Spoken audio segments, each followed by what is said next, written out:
Okay, I think we can start.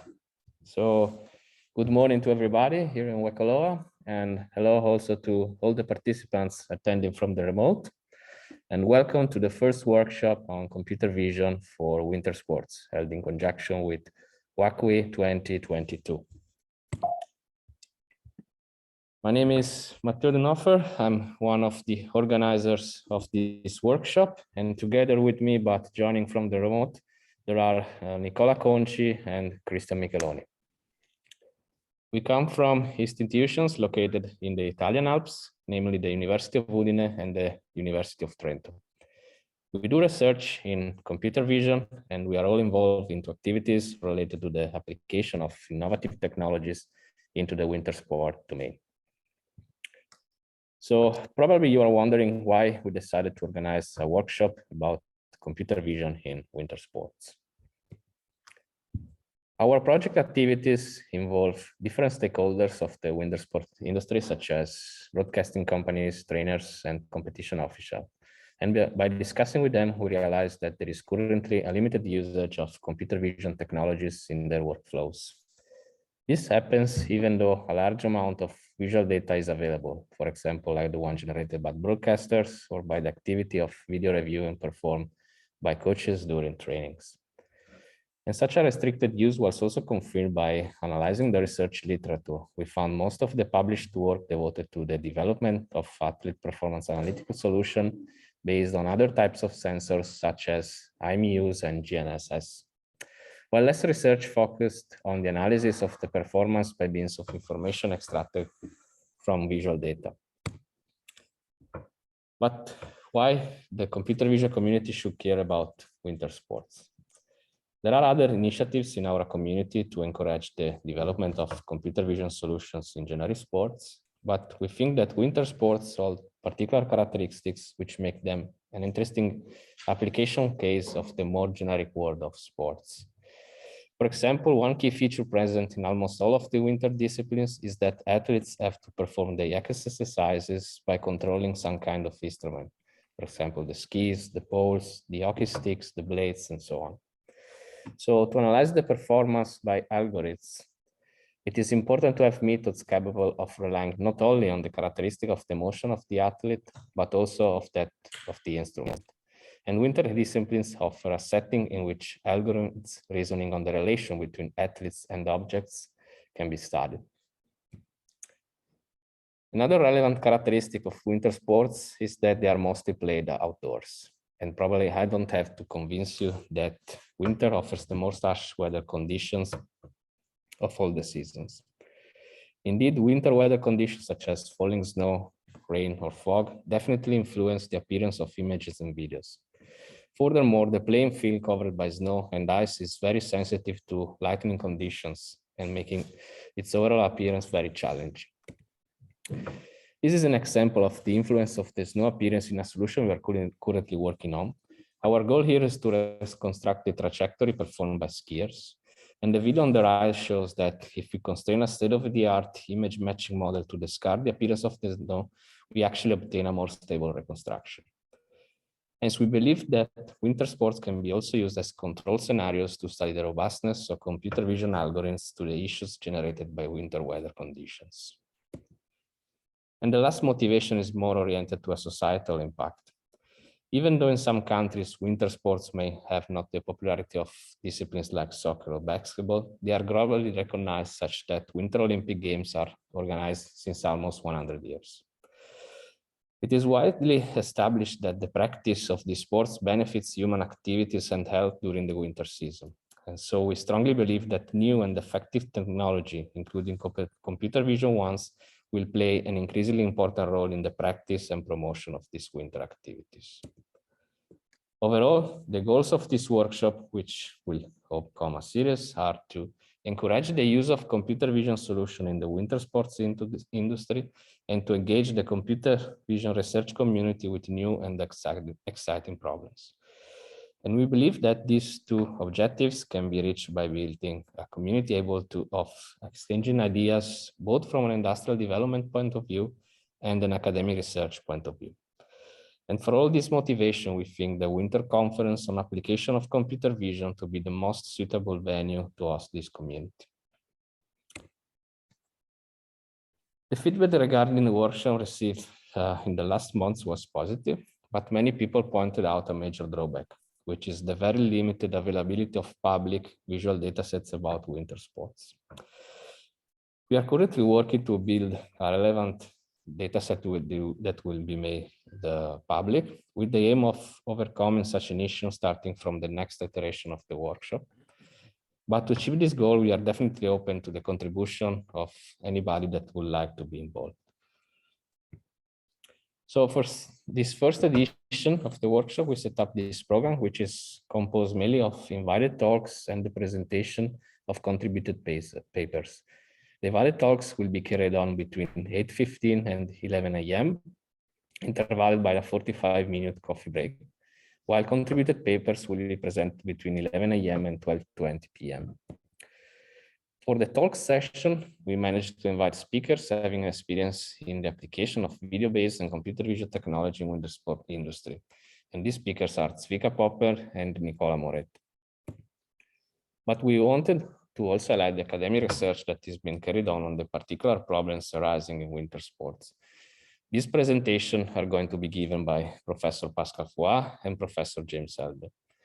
All the talks will be given live and will be last around 30 minutes with around 25 minutes devoted to the presentation and 5 minutes left for questions. We would like to thank all the speakers for having accepted our invitation. After the invited talks, we have the oral presentation of 4 full paper submissions. The presentation will be 15 minutes long, including time for the Q&A. This paper proposed fresh ideas, both from an application and methodological point of view, and the contribution can be of interest for the people working on the topics related to the workshop. We will also have 3 5-minute spotlight presentations of recent and ongoing works, and a shared Q&A session will be carried on after all the spotlights took place. Again, all the paper presentation will be given live. Before ending the workshop, we will also take some time to present the outcomes and future outlook of other initiatives, such as the Winter Sports Hackathon, aiming to promote the employment of innovative technologies in the world of winter sports. This presentation will last around 15 minutes, including the presentation of the solution proposed by the winners of the last year's edition. We end this introduction with the Thanksgiving. A big thank you is mandatory to all the people that formed our technical program committee and who reviewed the paper submission. And also a big thank you to the organization that supported this workshop, the European Youth Olympic Festival 2023, Hype Sports Innovation, the Achieve ITNH 2020 project, and our institution, the University of Udine and the University of Trento. I wish you a pleasant experience at the workshop and thank you for participating. I now give the word to Nicola that will introduce the first 2 speakers. So good morning, everyone, and big hello from Trento. Unfortunately, I didn't have the chance to join in person due to the ongoing restriction, as you might all of you might know. So it is my pleasure to introduce you to the first speaker that we have today, and we're talking about Zvika Popper. So first of all, thank you, Zvika, for accepting our invitation. It's a pleasure to have an organization like yours joining our workshop. So that's very, I guess it will give a lot of interesting hints to all the participants from an entrepreneurial and also from a research perspective.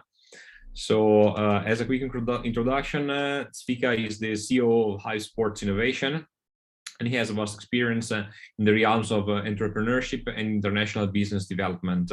So as many of you might know, or if you don't know that Hype, please have a look on Google for Hype and and check what they do. They're based in Israel, as Zvika will probably tell you, and they are promoting the innovation for startups and entrepreneurs willing to go into the business of sports. So I will leave then the floor to Zvika directly, so we don't lose time, and so we can keep up with the schedule. Zvika, the floor is yours. Well, first of all, thank you very much, Matteo. Thank you very much, Nicola. It is a great privilege, to join this session. And as you can hear, I'm recovering a little bit from a cold that I got. But it is really great, to be literally on the other side. We're actually on the other side of the world, from Hawaii. We're in Israel. And I wish you, first of all, good morning, everyone. I hope that the weather and the breakfast was great. Here we're about to have dinner after the session. And I think that this is a very interesting opening to the short presentation that I will share with you regarding the way that we perceive the future of sports tech. This is our vision, or let's say our glance into the future. And today I will share with you a couple of things as an intro to the workshop. First of all, this new reality that we are in has a list of new challenges. One of them, for example, is the fact that I'm sitting here and you're sitting on the other side of the world, and Nicola is in Italy, etc. But it also entails a lot of new opportunities and a new great technologies and a lot of insights that I will share regarding where this entire industry of sports tech. My focus will not be specifically on winter sports, although I will touch it, of course, but we'll give a little bit of a wider perspective that later on in the workshop you will be able to address from different directions. Then I will also share a couple of cool examples of the startups that we work with. And later on, any question, I'm fully available, and please feel free, to jump in. So, let's start with this new reality that we are all living in. Since COVID came into our life, since COVID came into our life, there were a lot of dramatical changes in all of the sectors, in all of the industries, and our way of life, in many, many elements. The things which are most substantial to the world of sports and sports tech in general, first of all, is the fact that everything around the physical event, the fact that you can, jump on a plane, jump on your car, go to the stadium with your family, with your kids, like you've done, numerous times before, and enjoy the game, whether it's football, soccer, basketball, it doesn't matter. But the fact that you can enjoy the game on site has completely stopped. Of course, all the other live events were canceled, shows, TV shows, so the music shows, etc. In addition, we saw an immediate drop in the investments and the new deals that were signed. Of course, we saw a decrease in the employment rate in the sports industry. A lot of high-level people that we work with lost their position for, of course, obvious reason. And most importantly, we were in a position of high level of uncertainty.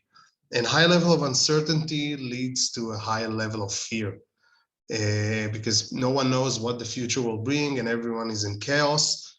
But on the other side, that for us, for everyone who was in the position to react, this enabled us to see the opportunities. Because when you have uncertainty and you have new realities, something will happen. There's no vacuum in nature. So something will happen. You need to find alternatives, you need to find new solutions, and you need to implement new types of innovations. So in terms of the key opportunities, we saw that for several years, Hype Sports Innovation has been around for more than 6 years. And at the beginning, it was a little bit difficult for us to approach all the big brands and the names that today we're working with them because they were busy. You know, they had other things to do. They had confidence. They knew everything. But then COVID came and it reshuffled everything. So as I mentioned before, there was a lot of uncertainty and a high level of fear. And then they understood they need the innovation. They need immediately, and they need it now, those solutions that can help them move forward. And this need, of course, is stronger than ever also today. In addition, you have new cutting edge technologies, and everyone here, you know, you're on the tech side, you're much more proficient than I am, and you know the cutting edge in that. But you have new technologies which are now emerging, like augmented reality, virtual reality. I will talk later on about the NFT, the metaverse. A lot of cool and new, let's say, mostly mature technologies, because some of them are not 100%, you know, the best there is, but they are maturing very fast. You also have new audiences that have now opened into the world of sports. We can see, for example, in terms of winter sports, the huge shift, or not shift, let's say the process that the Chinese government is promoting towards winter sports, which we are talking about hundreds of millions of new people experiencing winter sports. And that's just one example. You have new platforms, like I mentioned, the virtual platforms that we have, and also the physical ones. You have new facilities that are being created, which are adapting themselves to this new, let's say, post or during COVID reality. And I will mention it, of course, again. The money is back in the table. Investors who didn't do any investments during the past year and a half, they didn't give their money to no one. They kept it. And now they are looking to reinvest in the next big things and cutting edge technologies, which has a dramatical change both on society and on the way that we manage a lot of elements like blockchain and metaverse, are looking to explode. Let's say this is the way that we perceive it in various aspects, not just in sports, of course. But I want to take one stop back and tell you a little bit about the high source innovation for those who don't know us. Sorry. We are the largest global sports tech ecosystem. We are working with more than 80 top sports brands around the world, and I will show you a couple of them. We are leading the largest network of sports tech accelerators. By the way, since COVID came into our life, we turned all of our activities to be 100% virtual. So from a company that was constantly traveling everywhere, we're doing 100% of our activities virtual, and we have holdings, actual holdings and assets in more than 250 sports tech startups. In terms of what we do, our focus is to scout and invest in the fastest growing sports tech startups. We also manage the accelerators, of course. We connect between, on one hand, between the startups with the new solutions and the brands on the other side, based on their actual needs. And this is a very interesting pivot that we did, and we call it from accelerating to connecting. So if until now we did an acceleration program with a lot of training, teaching, and business development, now we are focusing on connecting both sides of the equations, the talents and the market. And just an example, this was our previous program, which is called the GVA. And one of the verticals was specifically focused on winter sports, and together with our great partners, University of Trento, we had a list of very interesting startups focusing only on these elements and solutions for the winter sports industry. A couple of the partners that we work with, you know, just as name dropping, you can see coming from various industries, the apparel, winter sports, motorsports, soccer, etc., etc. Now let's look into the future a little bit, which is also, we're already starting to see that, but what's to come? So now I'm going to share with you a couple of key, let's say, trends or predictions regarding sectors within the sports realm that we believe will undergo a significant shift. The first is the viewer experience in the stadium. So as you know, the stadium, and as I mentioned, are the ones who are active has a very low number of viewers because of COVID-related restrictions, etc., etc. So now there is a huge shift from taking the full stadium experience, and we are talking about full, so this 360 experience. Imagine that you are sitting in the stadium itself while actually sitting in your own living room, whether with a headset or without, just watching your smart television with a lot of very interesting OTT, a lot of information, a completely new experience that you can get by just sitting in your own room. You can sit in your own room, you can communicate with friends sitting in their homes, a lot of new interaction. You can create your own VIP virtual room. So imagine that you get either, let's say, you take your 3D glasses and you sit at home and you get into your VIP virtual room and you can shake hand to your favorite player, who is also virtual, of course. And this will be like your upgraded VIP package, etc., etc. So all kind of new, cool experience that will take it from the stadium into your home. Another thing is that the stadiums themselves will be will be changed in terms of your experience, or the let's say the customer journey within the stadium. So you have autonomous cars that will take you specifically to your, right, really to the specific gate. From the gate, you know, you'll have a seamless journey with face recognition. You don't need to touch anything, a touchless, completely touchless journey. You get into your seat, you get your food and beverage automatically coming to you. The entire experience will be completely different. In addition, we can see that a lot of the stadiums, we need to remember these are real estates. And in most places, the stadium is located in a place which is has a high real estate value. And now they are being remoderated for all kind of usage. I can give, for example, the stadium that our offices is here. We have our office located inside a stadium. They're now starting to retrofit it to use in order to play other kind of games, for example, like rugby, instead of just soccer. And they are bringing a lot of new activities and new actions into the stadium because they need to create something with it. Also, the stadium itself will become smarter. We know that you have the 5G network, you have all kind of new devices that are spread all over the stadium to experience a high level of engagement with the game itself and also the interaction within the fans themselves. Very interesting, very, let's say, a lot of potential there. A new emerging type of sports, which is called esports. I'm sure you've heard about it. You know, when I was a kid and I was playing esports without knowing that I was playing esports, I was a gamer. My mother all told me, stop it, you're wasting your time. Now, if I was a little bit smarter, I would turn it into a profession, and today I could have made millions.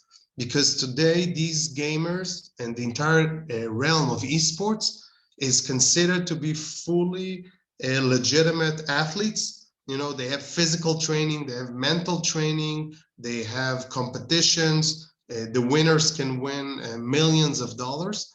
So this is a fully legitimate new type of sports. And of course, it has an entire industry around it. Very, very interesting.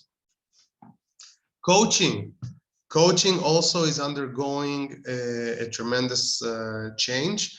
And as you can see by this very controversial headline, that the coaches are now the assistants of the AI master computer. And I'll show you an example of a company like that. So today, and this is very focused, of course, to computer vision, we get a lot of insights and a lot of matrix from the athletes, the performance of the players. and the computer can do a lot of analytics, and still they need the coaches to get the insights and outcomes out of it. But it becomes a very strong tool to improve the performance. And another tool to improve the performance are two elements which a couple of years ago, you could be considered as sci-fi, which is the wearable technology, that you have new devices, new apparel, new shoes, new material, and also, and even more fascinating, which is the biomedical genetics. And this is a completely, let's say, a new realm that really hacks the DNA of the athletes and improve them and turn them into superhumans par excellence. Last but not least, we see one of the key game changers to be both the blockchain and the new metaverse, which is all considered to be Web 3.0. And here I want to dwell in for a second to explain how do we see that. So first of all, we have the blockchain technology, which is, of course, has a lot of new application, whether it's to cryptocurrency, etc. But we see that the NFTs, which I'm sure that all of you have heard the buzz, that people are buying and selling NFTs in millions of dollars. These images that, who knows if they're worth anything, they're sold in $100, $200, $300,000 for no apparent reason. But this is a big thing. But the point is that the combination of having a digital asset, that's the innovation here. For the first time on the history of the internet, you and I can hold individually,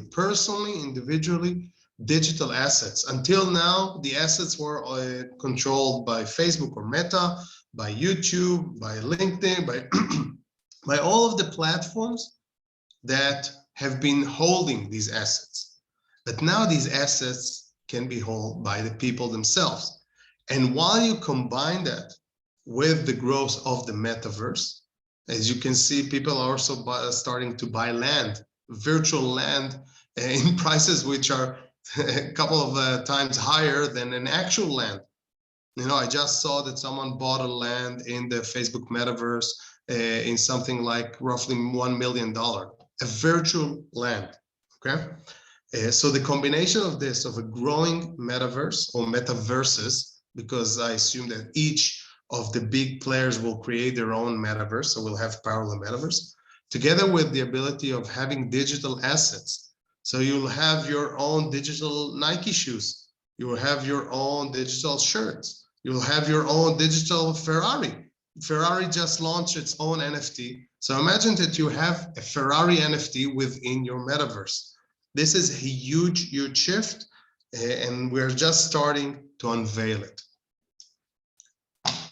But now I spoke too much, and this is just an outline, and I don't want to take time from the main attraction, which are the startups, and actually get a feel of the future. So I'm going to share with you a couple of startups which we think are relevant to this specific workshop around computer vision, etc., just to give a glimpse of what we have. So the first one is a very interesting company. It's called Red Dot Drone, and this is a drone company in Taiwan. In Japan. And as you can see here, this is an example of their product. So there is a drone which is flying, and by the way, the flight itself is semi-autonomous, and it's also taking pictures and videos, and it has a system with an AI system that also edit the video while it takes the film. And you have all kind of OTT information. You see like the kilometer, the height of the skier. So this can really help remote monitoring all the competitions, etc. So this is just the first example. Moving on, another very cool company, again, an OTT company, but it goes to, this is on a different sport. second, I'll put it on here. To Houston, please show us that again. That's a little bit of. You can see computer vision takes, for example, it identify commercial, and it pops the commercial based on what it is. Diving with the glove, See all that's kind Ryan of Miller. cool matrix statistics. And he gets a standing ovation from some of the fans here at Joe Louis. This is a company called Catapult X.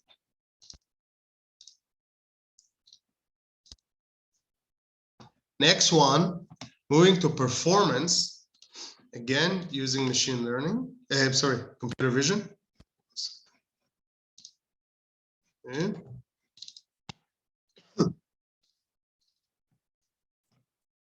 Here.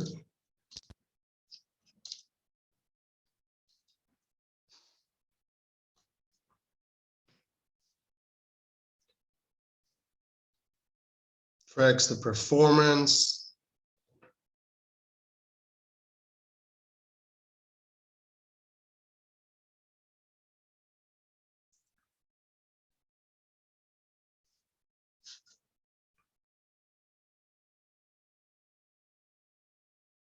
As you can see, again, you can have all kind of metrics, a lot of information that is derived out of that.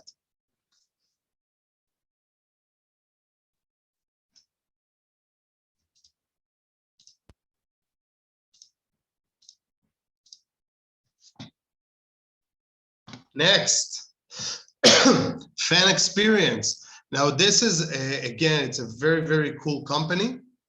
It's a company that has a body cam. Now, imagine that you will be able to watch a game as you are one of the players, not just as a fan, but actually being on the pitch. Imagine that. You don't need to imagine because it's here. Oops.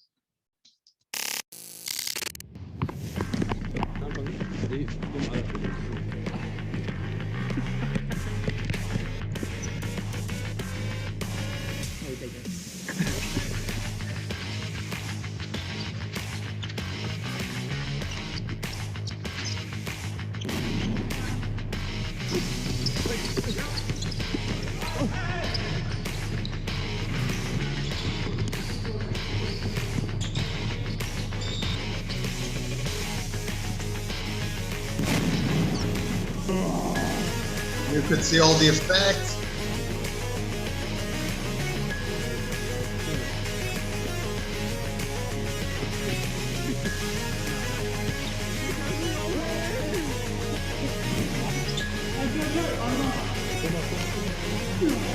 Nah. So this is a company called Mindfly, and actually the cool thing with it is that they have created not just a smart cam that is very well positioned on the player, they also have an AI machine learning, an AI platform software that enables the image to be edited and augmented while it is being taken. So you could see that without the AI, the image is fuzzy and like it's without a gyro, let's say. But when they open it, they turn it on, then everything becomes stable and the experience is truly remarkable.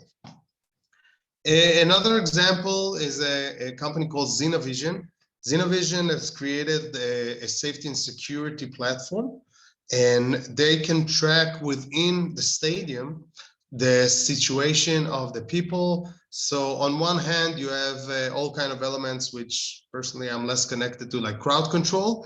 But on the other side, if you recall, there was a game of Tottenham about 3 months ago when one of the fans got heart attack. He had a heart attack during the game, and by chance, one of the players noticed it, and he announced the referees, and then people started, together, and there was a doctor and a nurse in the crowd, and they saved him. But the point is that Xenovision technology can identify the crowd and can identify issues of emergency immediately once they happen, and can notice and inform everyone who's who's relevant on that. Moving on to what I told you at the beginning is one of the key elements which are looking into, and they are the more exciting one, which are NFTs and augmented reality. And this company is called StarGraph. Now imagine you could take the autograph of a player, anyone, turn it into a digital asset.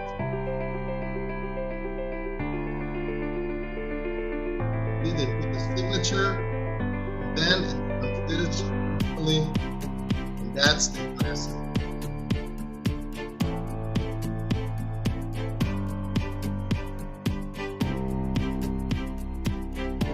Like when we were a kid, we had trading cards. So today it's everything digital and augmented.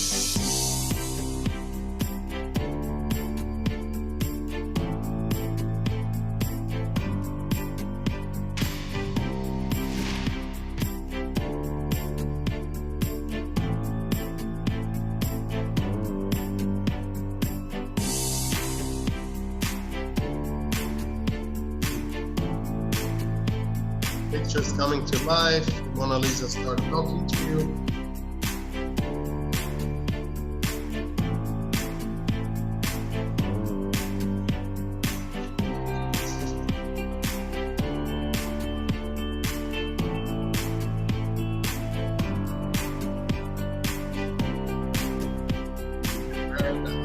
Dance.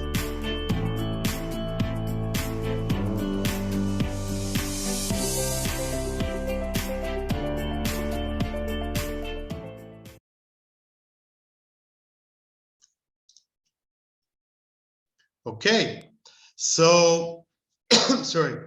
So this was, since the time is a little bit short, this was just a sneak preview of the let's say the direction that we think that the market is going for, and these are a couple of examples of companies within the portfolio that we have, and there are dozens more, just to open the imagination and the opportunities.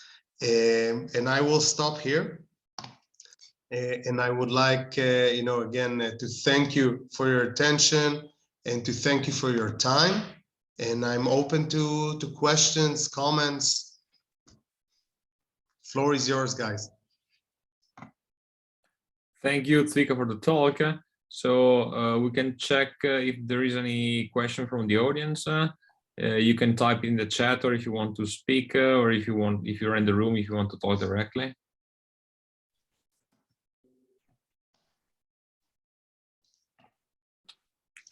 Of course, in any case, in parallel, you're welcome to contact us, contact me directly with pleasure. If you have any thoughts, questions, if you have a startup idea that you would like to explore, with pleasure. Right. So let me just ask a quick question, Tzvika, related to the future that you have, let's say, envisaged here. So it appears that all the virtual world is actually taking a big portion of the investments at this stage, if I'm not wrong.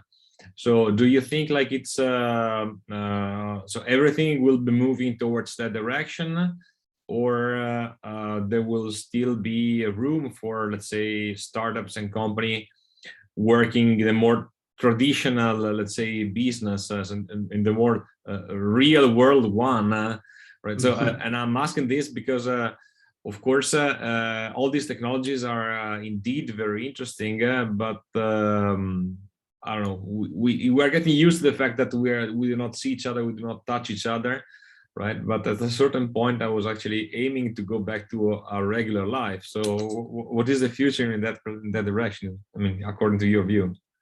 So that's a great question, and it has many layers of answers. Yeah. First of all, as a human being, for me, as a person, as a father, as a human being, I do not want everything to be moved to the virtual. You know, I'm from the generation that believe in the personal touch, in the human touch, in the connection, that the experience that you can get by actually attending something physically, you know, actually meeting people is strong, and we should not put it aside. You know, that's what makes society, in my view. And in addition to that, you know, you ask also if everything will be shifted to the virtual realm. I don't think everything will be shifted to the virtual realm. There will be new opportunities in the virtual world. We also need to remember that currently the metaverse technology by itself is not very mature.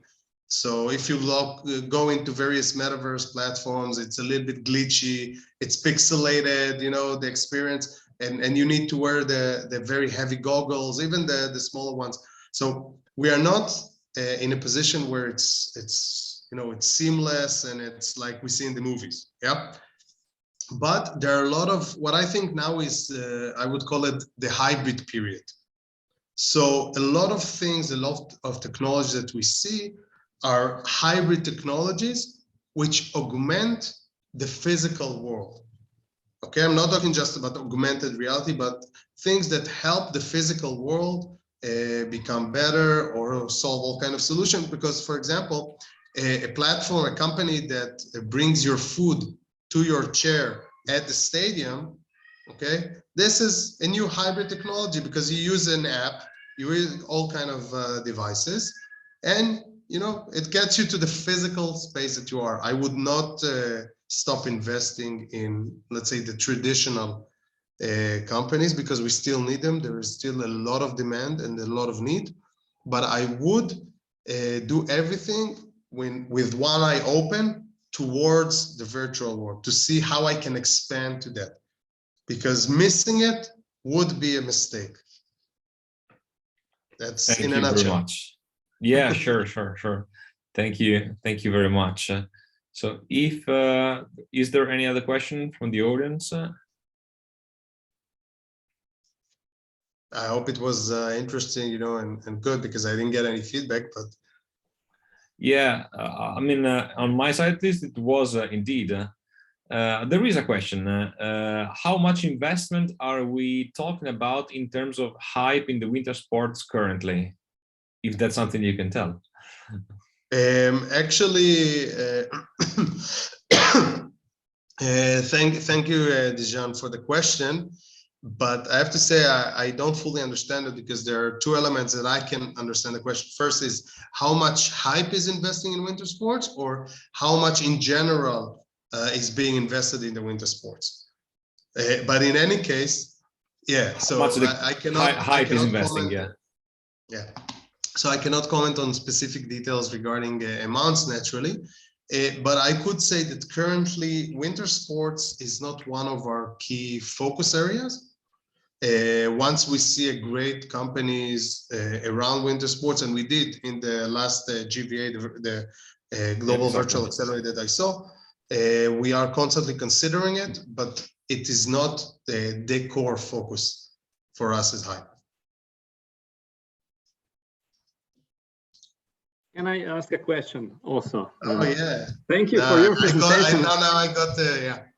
Good. Yeah, so somebody has to break the ice, right? Then like, but I know when you have students, you know, they don't like really to ask the questions in such a manner. In life, it's much easier than, you know, from one part of the world to another. Correct. But anyway, so I think it was a very nice presentation, and you presented a lot of, you know, areas where this computer vision technology is being used and is planned to be used basically in the near future in sports as such.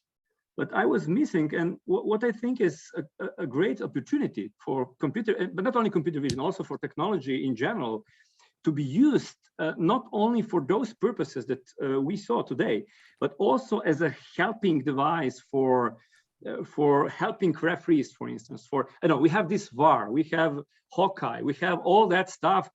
I don't know, offside. Recently, it was introduced how to automatically detect offside. So, what do you think about that? So, can we expect that this digital, I call this like digital decision making, right? So, incorporation of AI technology, of course, machine learning and so on, or maybe even not machine learning, maybe like computer vision and such, or even simpler technologies into like this decision-making system, like referees making decisions about the games as such, not about, you know, spectators, about training and so on, but really in the middle of the game, basically. So let's say, again, the straightforward answer from my perspective is that in the future, definitely yes. We will see this technology take over a lot of elements in our lives in decision making.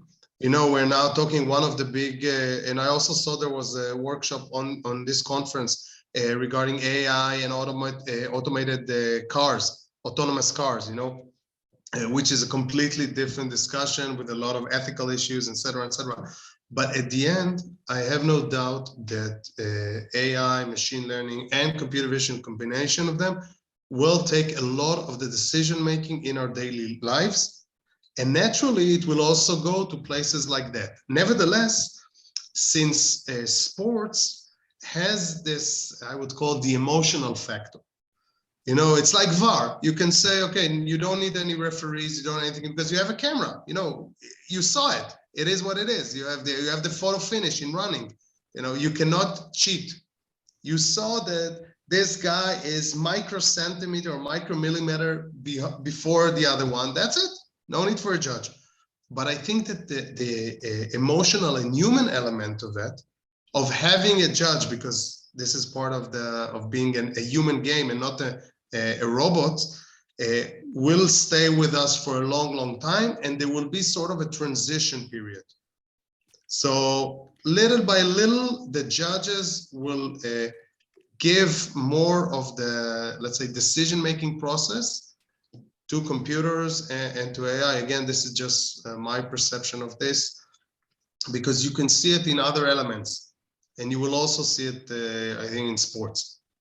Because it always will be the balance. People will say, listen, if the computer is more accurate, you know, it's like the hand of God of Maradona, one of the most famous, you know, iconic, let's say, judgment mistakes of soccer history. It wouldn't happen today with VAR.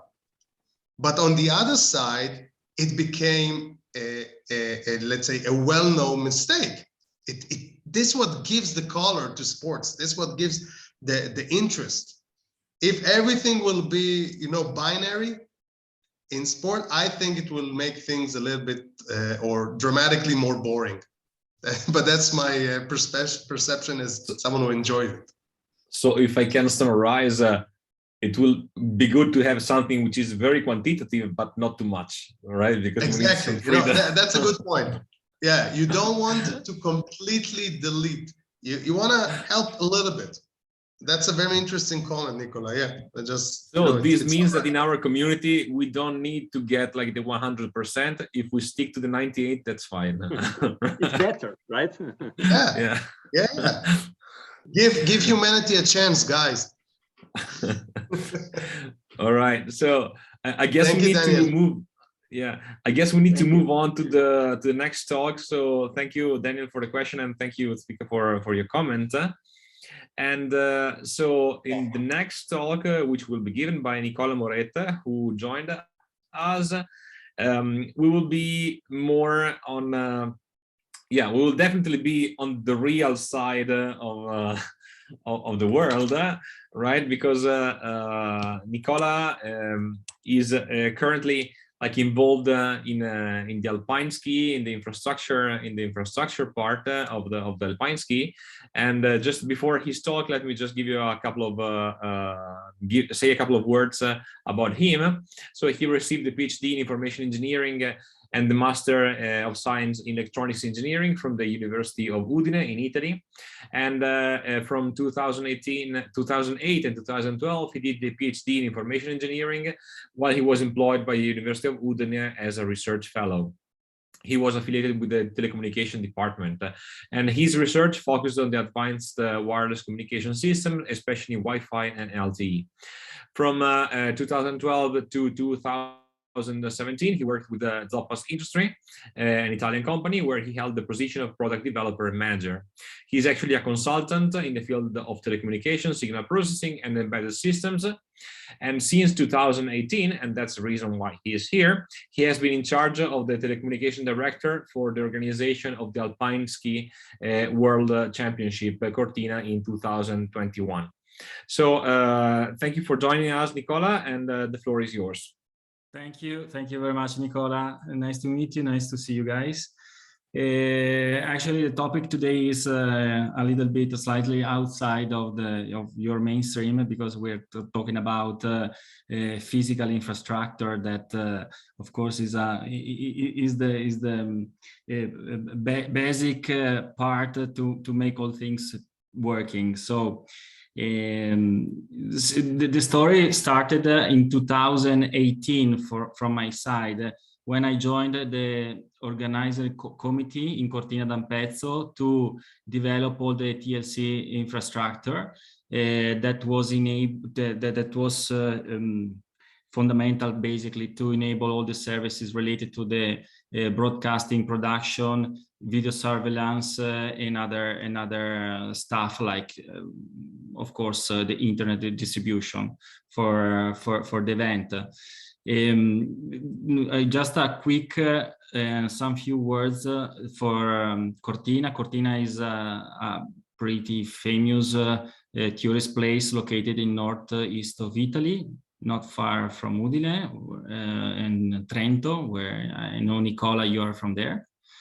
And it has something like 5,000 resident people, but during the high season we get something like 50,000. So it is a very important place for tourism and skiing, and alpine skiing especially. Every year Cortina holds normally the World Cup races for women, and in 2026 there will be held all the Olympic Games after the Beijing that we are approaching, basically, this year. The point here is that Cortina is located is located on the mountains. So talking about physical infrastructure such as optical fibers is not an easy thing to talk about, because we have to face with situation like mountains, so not easy to excavate, avalanche, other components that make the deployment of the optical fiber not a regular thing like we can find in the downtown in the cities or in normal regions, basically. Talking about the event, I reported just some numbers. We had something like 600 athletes from 70 countries very quickly here, and we had something like 6,000 workers, 700 volunteers. All this was done during the COVID pandemic that was just started, and this actually was the first event after the beginning, let's say, of the COVID pandemic situation. So this was a very important achievement in the sense that all the security, to check the diffusion and the propagation for the virus was indeed helped by all the infrastructure, all the telecommunication infrastructure that we adopted. So all this infrastructure basically was deployed through this several field of play. We had three main race courses, plus one for the qualification, and these courses were basically able to collect all the data information to the main center of the star, which was called the broadcast village and broadcast compound, where all the data streams were collected. And after that, we had some other important points, like the medal plaza and the main race office, and all these places were connected, needed to be connected with a robust optical fiber interconnection to enable all the other services. So the topology is the following in this case, in our case.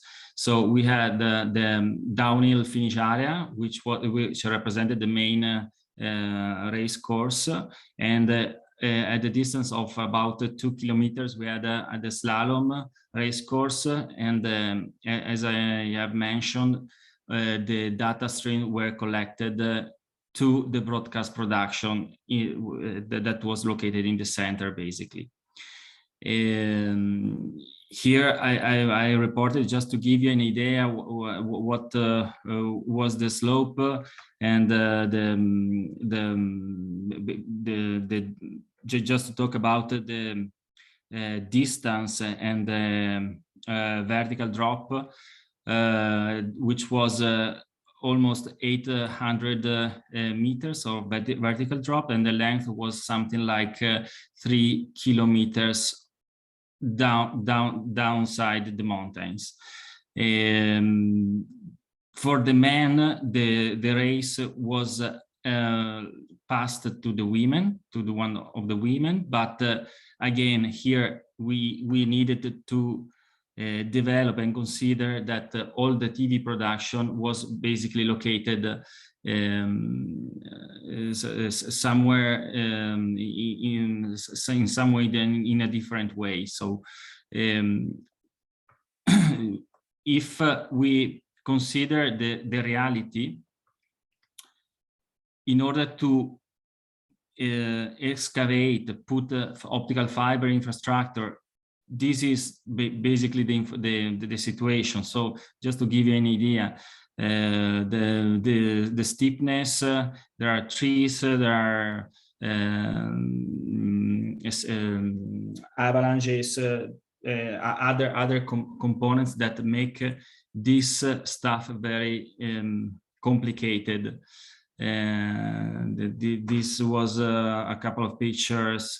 These are a couple of pictures related to the inspections and excavation and pipes.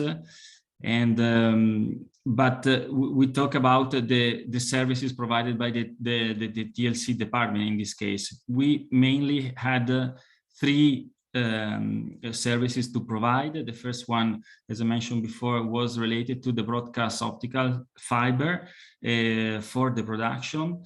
We realized along the slopes 14 hubs, so which represents basically the racks where the outlets for the optical fibers comes out. And we have at the beginning, the design was to put something like 400 optical fibers, because in this case, each camera needs a couple of fibers each that are collected to the finish area, where the data is processed and sent to the broadcast compound for the transmission, for the final transmission. So just to give you an idea, there was a design phase at the beginning where basically we collected all the information mainly from the broadcaster and who decided where to put all the cameras in order to make the show. And during in this case, we had time only during the summertime spring and summertime because of the snow to make the excavations and cablings, okay?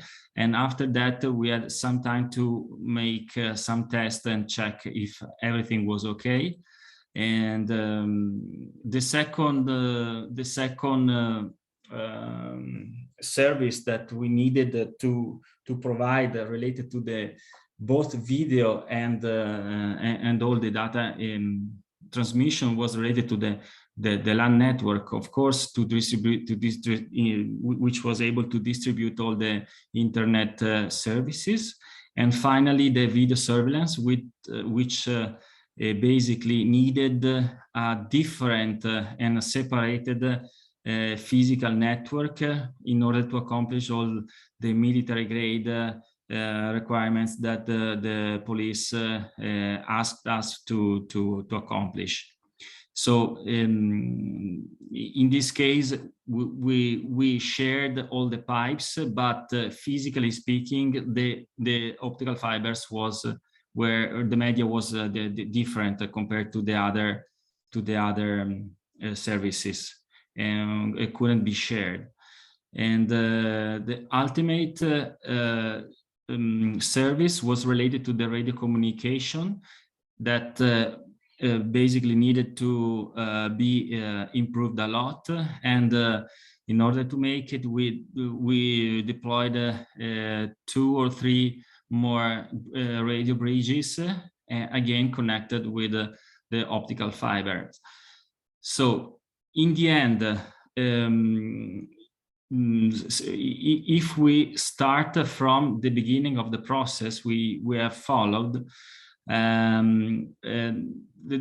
our voice of the customer basically is the host broadcaster, which who is in charge for the production and determines the camera position along the slopes. So this was pretty much the situation.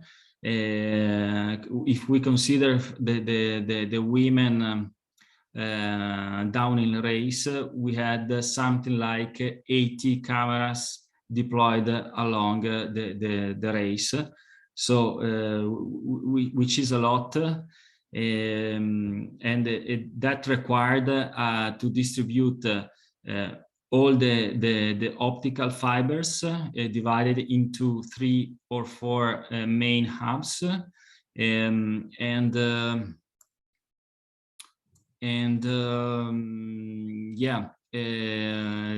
that were basically distributed farther by using secondary hubs. All the signals coming from the main and the secondary hubs are collected for what concerns a ski race to the main hub of the finish area, where the OB van where the production is done basically is able to process the data coming from the slope basically. And to start with the work, of course, all the requirements gathered from the host broadcaster needed to be verified and validated in order to check if there are some issues in terms of path of excavations, and we have to consider trade-offs between savings and risk and the place of the racket that then must be protected from avalanches and so on. So there are some things to be considered, because you have taken into consideration that you have something like 2 years, a couple of years to make the work, but still you need all the infrastructure to be ready 2 years later, which is not straightforward, because in these conditions everything can happen, and it actually did. For example, in this part where there is the label Salto Vertigine, there was a sideland. How do you say in English, Frana, Nicola? Avalanche? No, frana va sideways, non mi ricordo più. Okay. Rocks falling from the mountains, basically. I forgot the name in English. Okay, it basically destroyed all this path. Okay, and we had 2 months before the event to recover it. So not easy to manage. Landslide. Prego. Landslide. Landslides. Okay, perfect. Okay, beside the infrastructure for the slope and the ski race, we needed to collect all the data coming from the 2 finish areas we had, so for the downhill and the slalom, towards the broadcast compound, which represents the center of the star. The broadcast compound is the place where all the TVs are in place, such as the main broadcaster that makes the production, so the house broadcaster, plus the unilateral broadcaster that are basically all the rest of the TVs that takes all takes the feeds. The feed produced by the host broadcaster, and they are able to personalize the feed with their content, interviews, and so on, and send this information to their countries, basically. So all the production happens here. Again, in order to make it, we had to put in place these 3 links able to manage all the video data streams. In terms of data analysis, we can say that we accomplished something like 6 kilometers of excavation, 70 kilometers of monomodal optical fibers, cables, 16 fiber racks and cabinets, 600 fiber outlets, and the worst case maximum distance between the camera for the production and the cabinet was 350 meters. So the density of the cabinets was pretty high. In this application, normally the host broadcaster is able to reach up to 700, 800 meters from the cabinet, for example, with the cables. In this case, there was no need, but this, of course, rolling out cables during the event is risky because you have the cable outside so everything can happen, and and having 350 meters as maximum distance represented a very secure way to make the production, basically.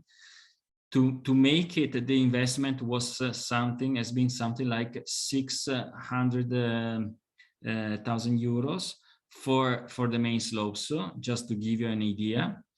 And to connect all the other 3 places together, so the 2 main the 2 race ski area and the broadcast production, there was something like 200 kilo euros more.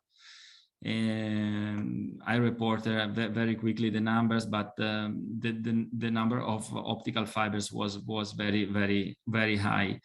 And just to share with you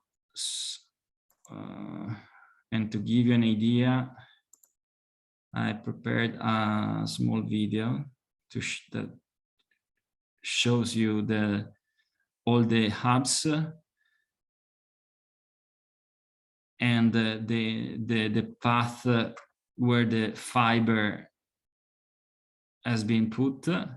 So here we have the start for the downhill, and these are the 2 slopes for women and men. Then here we are at the Duca jump. This is the path for the women, and where the label GSM is reported is the slope for the men, basically. And then the two slopes join together and get the finish area. So just to give you an idea, and another quick thing to show you, this was the overall interconnection. Okay, these two small line, this small line, green line is the slalom slope. The IBC is the broadcast village, and the yellow line is some further fiber that the main service provider in Italy has rolled out for us in order to join also the medal plaza and the main race office. So as you can imagine, the investments are very, very high to make an event like that. I hope that was pretty much clear, just to explain. But let me know if you have any question. I'm happy for that, and thank you very much for your attention. Thank you very much, Nicola, for your talk. I guess the most interesting part to us as, let's say, applicants of the computer vision domain is to understand that behind the cameras there is a large and huge infrastructures which is non-trivial to set up, definitely non-trivial, and where the challenges are as challenging as the ones that we are approaching on the video side. So that's very, very interesting. So I would leave first the floor to the audience in case there is any question from the audience.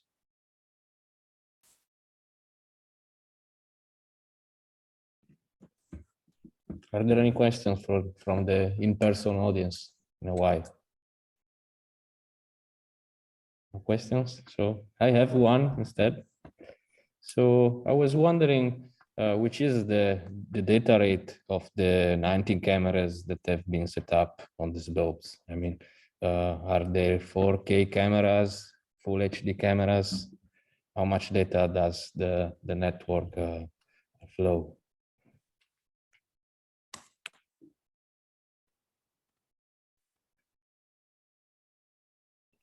Can you hear me?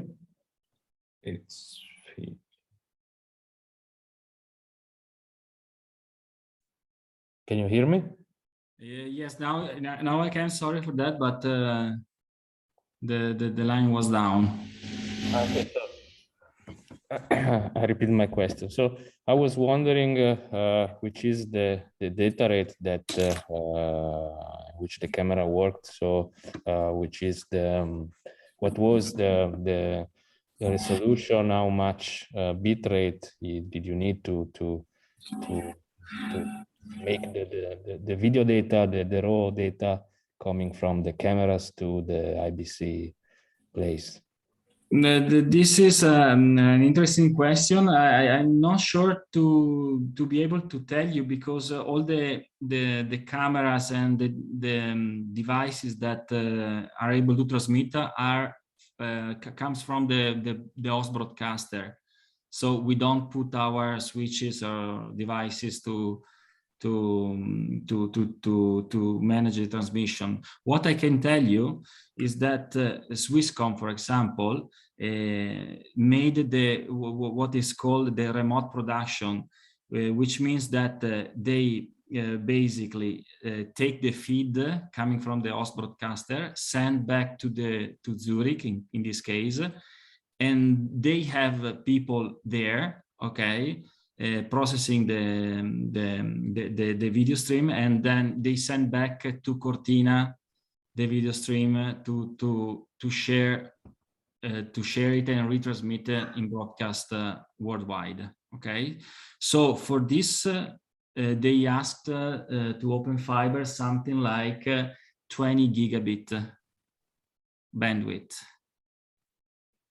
I see. Okay.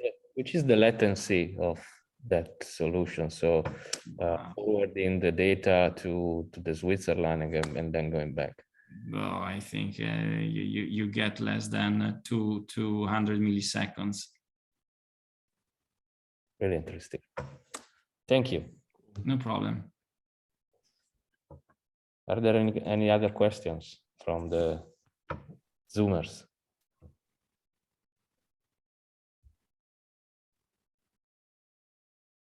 Okay, if not, I think we can move on with the next invited talk that will be given by Professor Pascal Foix, and I give the word to Christian to introduce him. Let me just quickly say bye to Nicola and thank you for Bye. being here. Yeah. Bye. Thank you. Thank you, Matteo. It's a pleasure for me to introduce Pascal Foix. He is a professor at the EPFL, and he is the director of the Computer Vision Laboratory. His research published over 300 publications in well-known journals. He is associate editor of TIPAMI. His current research activities focus on shape and motion recovery from images, object and people detection and tracking in video sequencing. He is well known in computer vision, and tonight or this morning for you in the away, he is going to, I think, talk to us about or something related to the two most known data sets in skin environment that were published by his lab, which are 2D pose, ski 2D pose, and ski pose PTZ. And I think we are going to hear something interesting from his talk that is entitled Leveraging Multi-View Geometry on the Slopes. Thank you, Pascal, for being with us. Thank you. So before I start, everybody can hear me well? Yes. Yes. Okay. So first, I have to apologize for not being in Hawaii, but as the picture shows, I had some really important field work to conduct. And so I'm still in Switzerland. And when I don't ski, one of the things I've worked a lot on is multi-view geometry. So I've done that for many years. And what I'd like to talk about in this today is even in the area of deep networks, this is still relevant. So here's an example of the data set that you just mentioned. And if you run your favorite, the state of the art at the time, pose estimator, well, it has never seen a skier. It's never seen someone whose center of gravity is not above his feet. And therefore, the reconstructions are terrible because the poses in ski are not in the training database. And that's a well-known problem. And you could say, of course, no problem, get more data. So maybe given the talk that we've just heard, that may change. Maybe we'll have lots of data, but at least when we started working on this, okay, what did we have? We had human EVA, we had all these other data sets, none of them is skiing. So we were very fortunate that we got in touch with our colleagues in Zurich, so that actually we didn't publish the data set, it really is theirs. But they did essentially a small version of what we've just seen. They put a bunch of PTZ cameras on the slope and imaged slalomers from multiple views and made that available. So if you use that, then you can actually train a network that will give you some decent results and will track the skier reasonably well. So here is another view where you had on the left a little reconstruction, on the right a comparison of ground truth and reality. You will notice that actually our skeleton to do this, the skeleton we used had skis. So in a racer, the skis are part of the skeleton. So you can make that work, but the flip side of that is some unfortunate PhD student had to spend a terribly long time annotating. And that is not going to scale up. At least I don't think it's going to scale up. So we need to provide some amount of self-supervision, which is what I'm going to discuss. But before that, it's actually funny because where this found a real application, and that shows that serendipity is we collaborate with neuroscientists who like to study flies. So this, the infinite fly that you see here is glued to a metal plate, can't move, but it can't go anywhere, but it can move. So we can actually use the same kind of technique to recover a 3D pose of its legs, and then correlate the 3D pose that we recover to the neural activity. And the idea here is to try to decide what neurons control what behavior. So in the lab with a fly, you can deal with this, but of course, we're not in a lab and we are not dealing with flies. We are dealing with real people. So we have to do something else. So that's where we started 3 years ago now, where the idea is, okay, having multiple cameras that you can have. Actually, we had it. And the obvious thing is, if you recover the pose from multiple views at the same time, the pose should be the same in all views. And that provides a supervisory signal. So what we had was a little bit of labeled data and a lot more unlabeled data from multiple views. And the basic idea was to say that we are going to impose a multi-view consistency constraint by saying that if we take two images by cameras C1 and C2 at the same time, we know that the pose in the two views should be the same up to rotation and the translation. So we can write a loss that says, whatever the pose is, it should be the same in both views. So it's a very simple one, as with the one I had on the slide. And then, of course, there are a number of tricks because you will always have outliers. You have some views on which the pose is just completely wrong and you have to eliminate it. And you then only impose your loss on the views for which the pose is reasonable. So that sounds simple, but Helge, who did a lot of this work, found that it's not that simple. And one of the problem is there are also a trivial solution. In other words, you can be consistent and consistently wrong. And that doesn't help too much.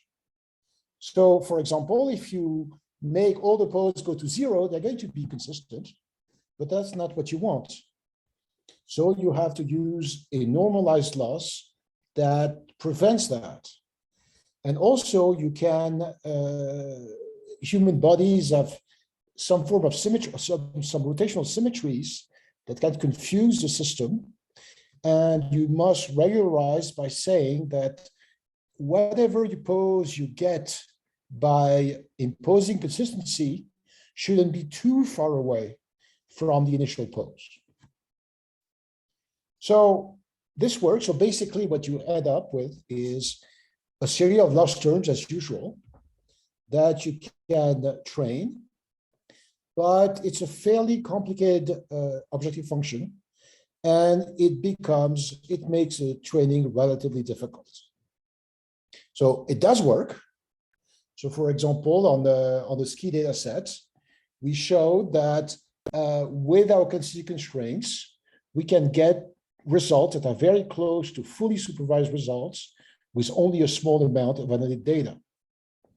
And we showed the same on the 836M data set.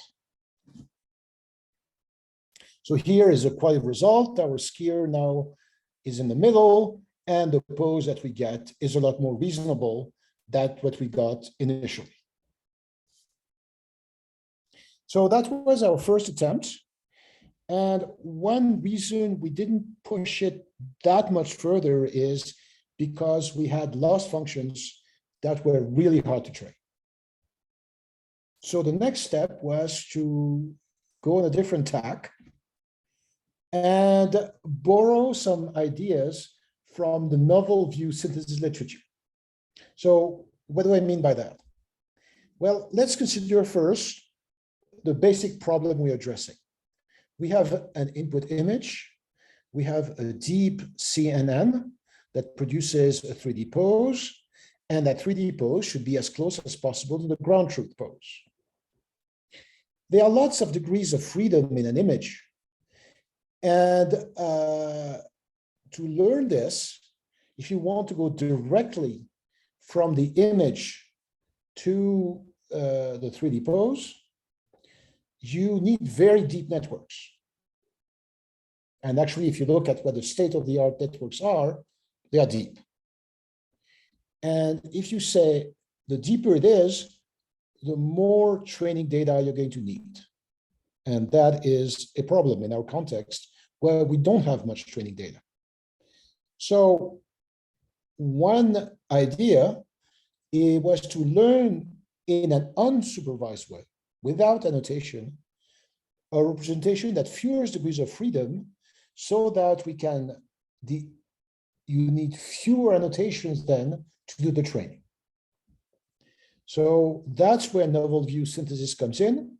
There've been a few years ago, there have been some really impressive papers where you give as input to the system an image and a rotation, and it produces the rotated image, or the image you would see from a rotated camera. Oops. And this has been exploited also in the context of face reconstruction. So the idea was I just got a message that say participants can now see your application. I hope you could all see it the whole time. Okay.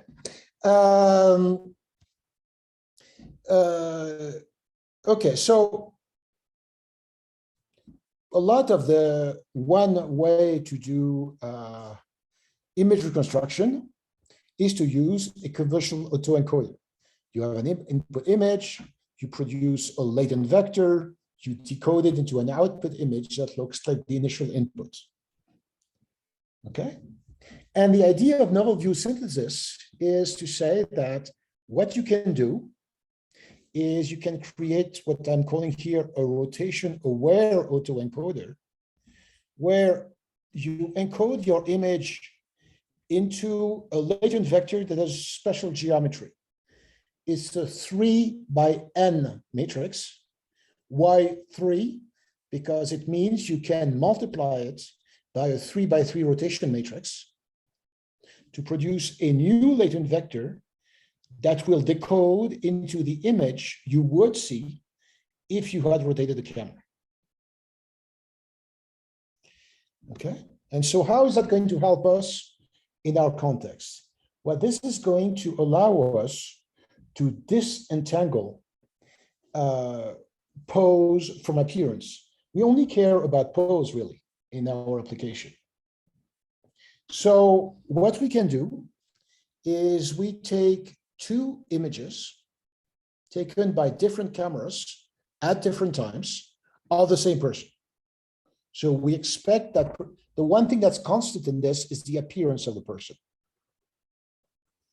So we decode into actually one of these 3x(n) vectors here, plus another vector that is meant to represent appearance, which is what we don't care about, in fact. And to force that, when we do the decoding, we swap the appearance vectors. So we reconstruct this image with the pose vector that corresponds to this one and the appearance vector that corresponds to the other one. And we do the same thing for the second image. So in this way, we learned a pose vector and an appearance vector. And the result of this is this creates a latent presentation that is an n/3 matrix that encode the pose and disentangled it from the model's appearance. So here is the encoding, basically, which is we have this man on the left. We have the cloud of points, which is the 3/n vector, which can be decoded with the appearance of someone else to create a person who has the same pose as the man of the left, but a different appearance. In this case, we use the appearance of a woman to make it clear that it's different.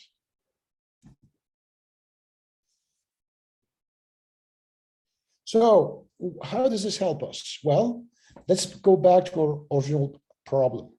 We had an input image and we wanted to train a deep CNN to go directly to an output pose. Now what we do is we have our encoder that's been trained in an unsupervised manner. We have not annotated anything. All what we needed was a bunch of cameras from different views that are synchronized. And that produces our 3D latent vector. And now we can train a shallow neural network to go from the 3D latent variables to the 3D pose. And because the neural network is,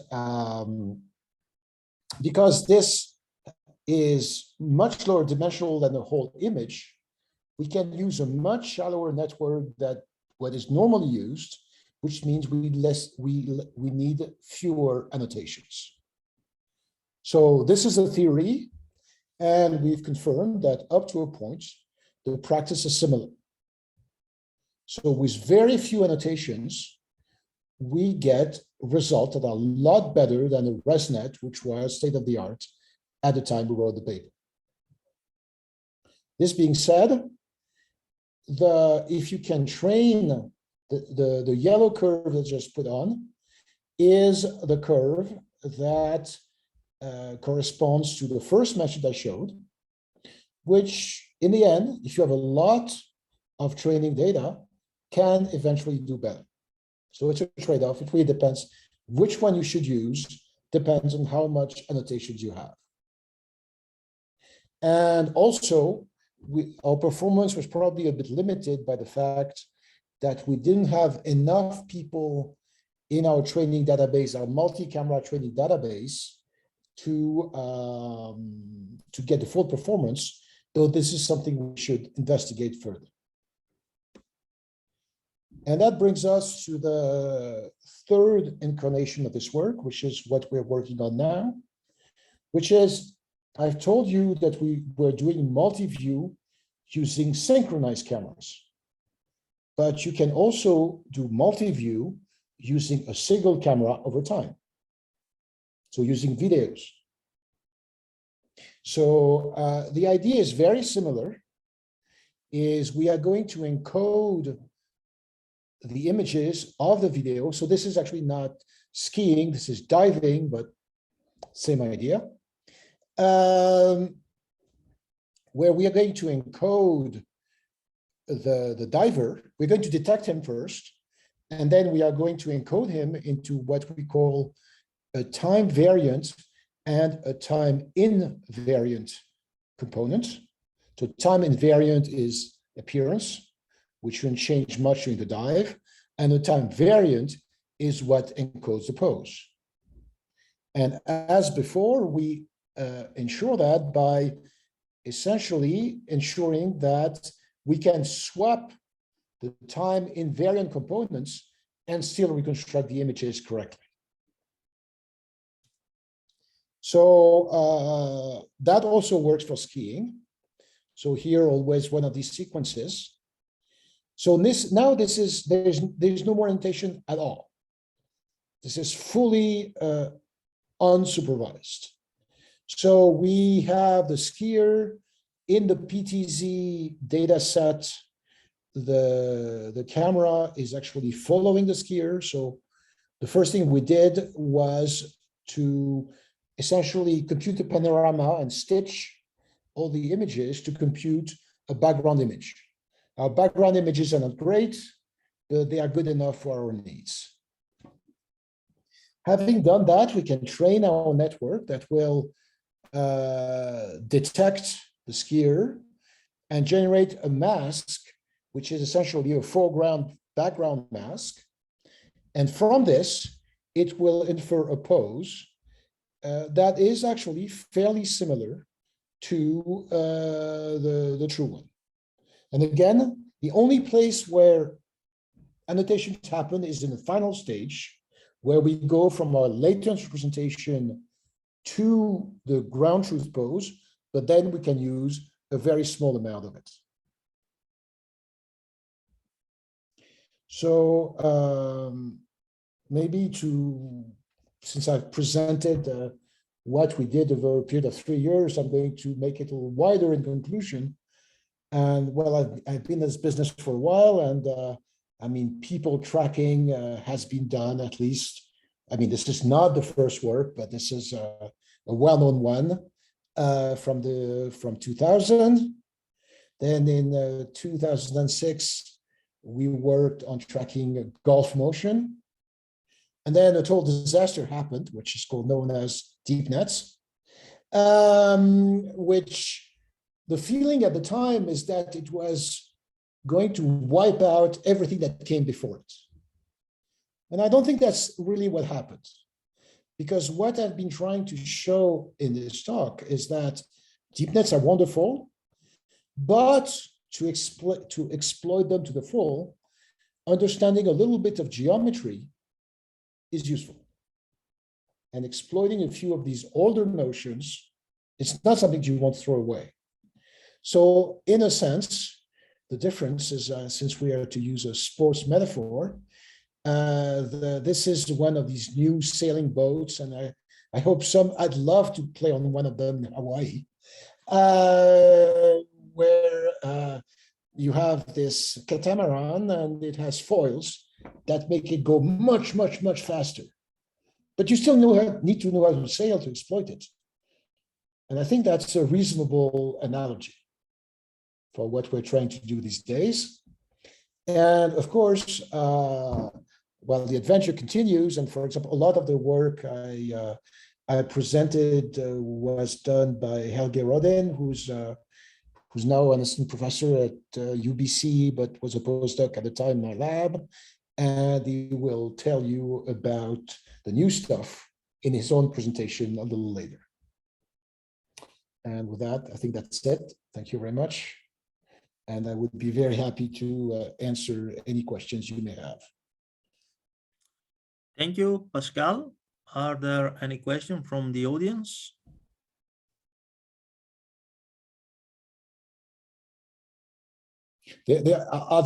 Tell me the truth. Are they all sailing? No, I think they are going to test before taking the plane for the COVID. Matteo, any question from the audience in the room? It seems not, but okay. I definitely have one. So okay. Thank you, Professor, for the very interesting talk. I was wondering about which is the running speed of all these algorithms. Are they able to run in real time? Yes. Yes. I mean, as usual, the training takes forever, but the actual processing is fast. And with all the GPU accelerators we have these days, yes, they could be. I mean, you could, if you want to do this on TV, I think you can at this point. I see. And did you experience any, let's say, a performance improvement, not in terms of algorithm performance, but on athlete performance? So I guess that the systems then are used by coaches and trainers to improve their training workflows. And did you experience that they improve their pipelines with this kind of technologies or not? So, well, yes. Well, my personal experience is yes, but not in the context of skiing, in the context of basketball and soccer, because we've done a lot of people tracking in these two areas. Why? Because, well, that's where the funding is. And we were part of a little spin-off that was bought by company Second Spectrum. And if you go on US TV, you will essentially see our technology at work. And coaches are also targets. But the difference maybe is, as I said, there's a lot of more money in soccer and basketball to. I mean, this is the previous. I mean, the figure that was given in the previous talk of 600,000 euros is, I guess, is pretty scary for a lot of investors. Yeah, definitely. Money is almost always the main issue. But so the technology, yes. I mean, I think the technology is here, and if we wanted to do it, we could. I do have a last question for you, Pascal. Do you think feasible to exploit simulated data for the labeling part of your solution? We could. I mean, that's an obvious thing. The problem is, as always, is to make the simulated data close enough to the real data for good training, and that's something we and many other people are working on because it's non-trivial. And then, especially in the case of skiing, okay, I'm not an expert in simulation, but do we have simulators that are good enough to actually do the dynamics properly? Not, without even mentioning the appearance, so that it's really, really, really real. Maybe somebody in the audience can comment on that.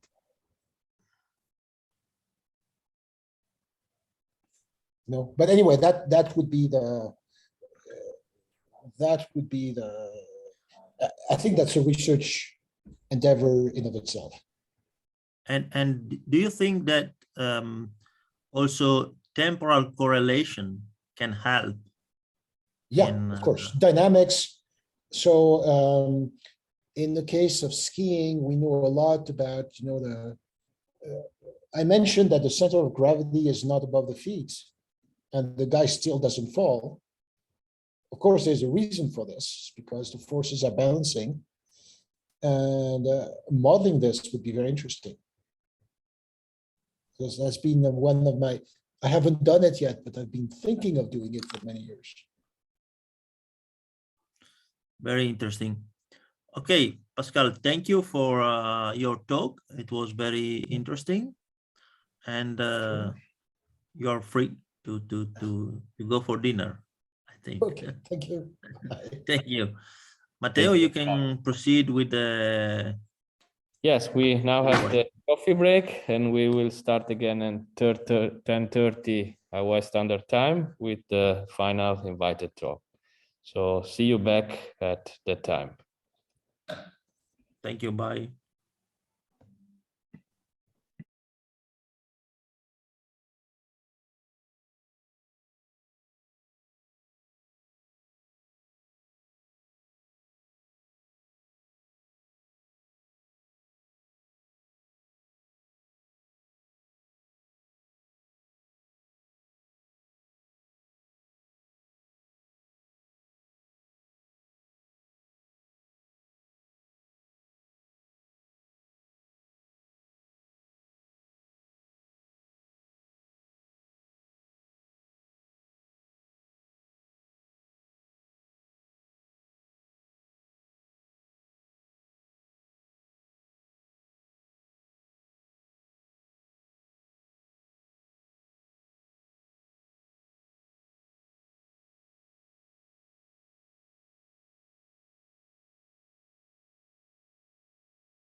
Okay.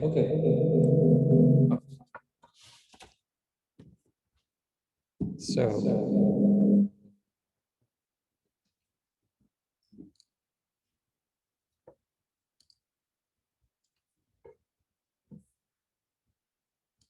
I can try turning.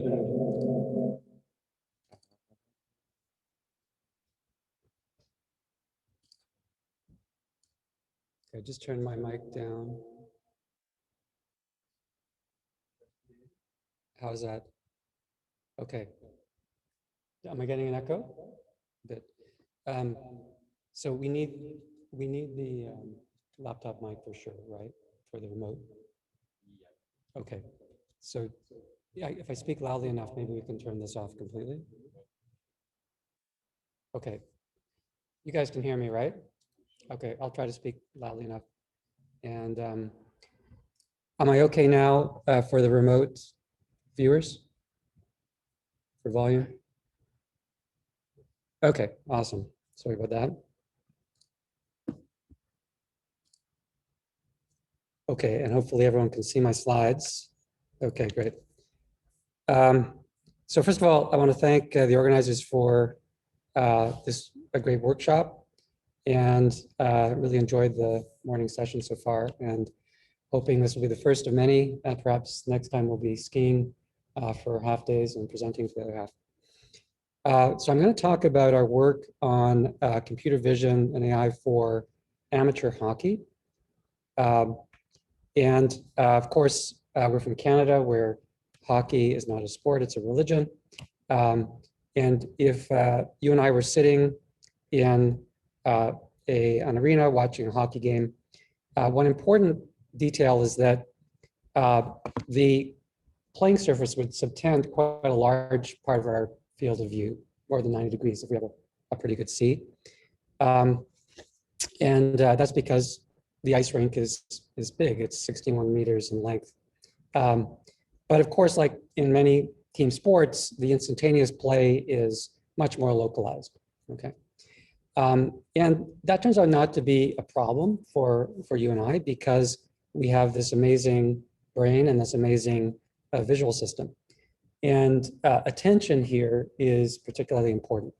So first of all, it's important that we have a large field of view. So with your two eyes, you have more than a 180-degree field of view, actually. So that allows you to easily constantly monitor the whole playing surface, understand the 3D context and detect events and so forth.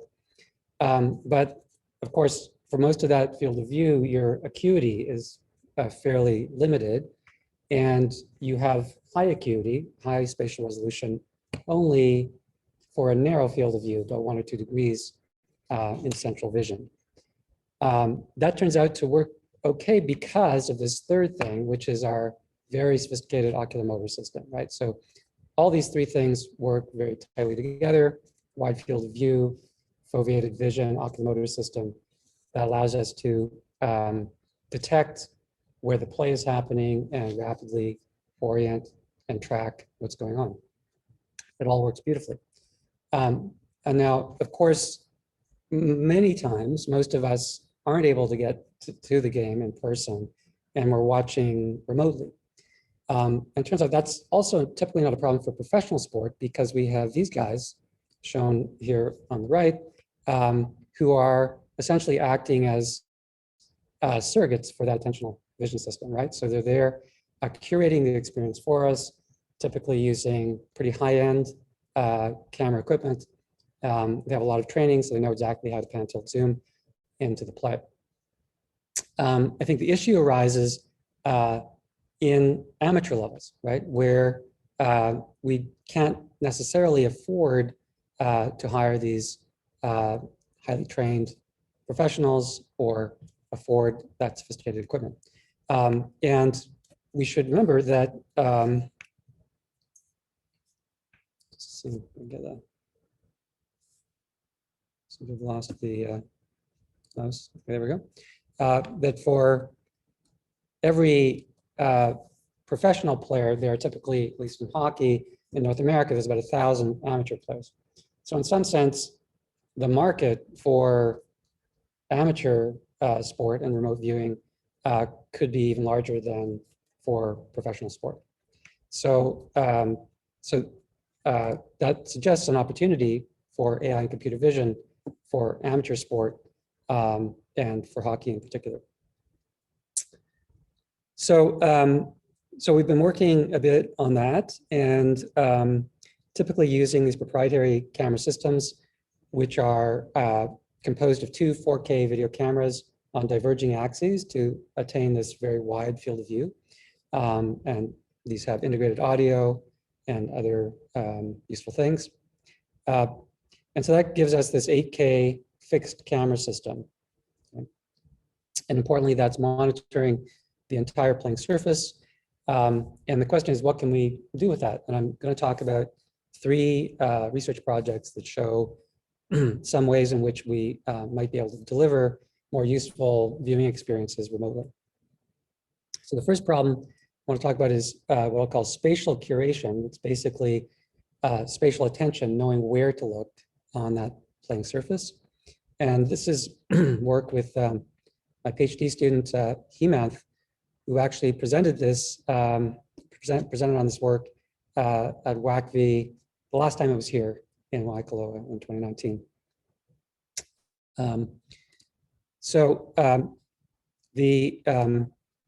There's prior work on this problem.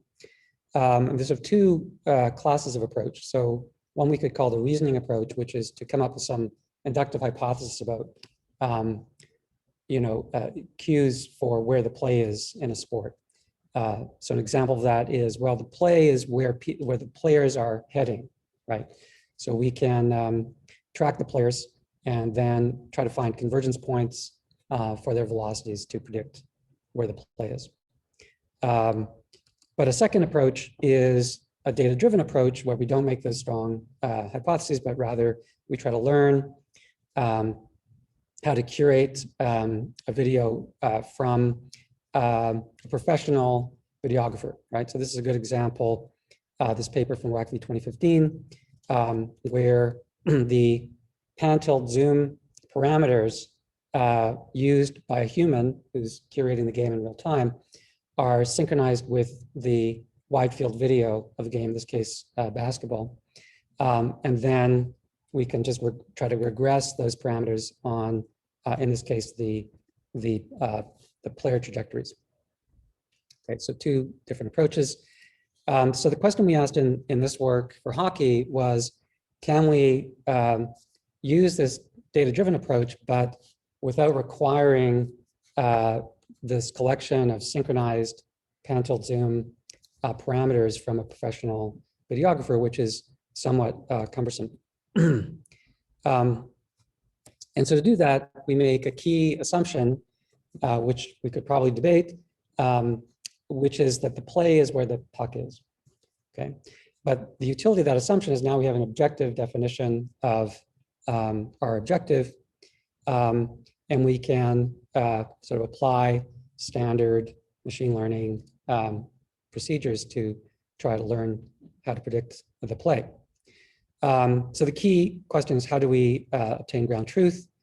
So the idea is we're going to start, as I mentioned, with these 8K videos, fixed videos recorded at 30 frames per second. And we're going to use humans to try to get rapid ground truth. So observers are going to watch these videos at a reduced frame rate on a 4K display, and they'll be given these trackpads and the stylus. And we're going to try to convince them that they're going to play a really fun game, try to track the puck with the stylus, okay? But they're going to do that at somewhat less than real time to allow them to keep up with the puck. And what we find empirically is that as long as we keep frame rate below about 8 frames per second, so slowed down by a factor of 4 or more, then within and between observer consistency remains pretty good. Faster than that, people start to lag, but below 8 frames per second, we're getting RMS deviations on the order of 1 meter. Okay, so that's still pretty fast ground truth collection. So we get ground truth at 8 frames per second, or eight locations per second. Okay, so now armed with that ground truth, we're in a position to try to learn to predict the play location. So follow a pretty standard deep learning approach. We use as input the RGB images, optic flow fields, and detected player positions represented as binary masks.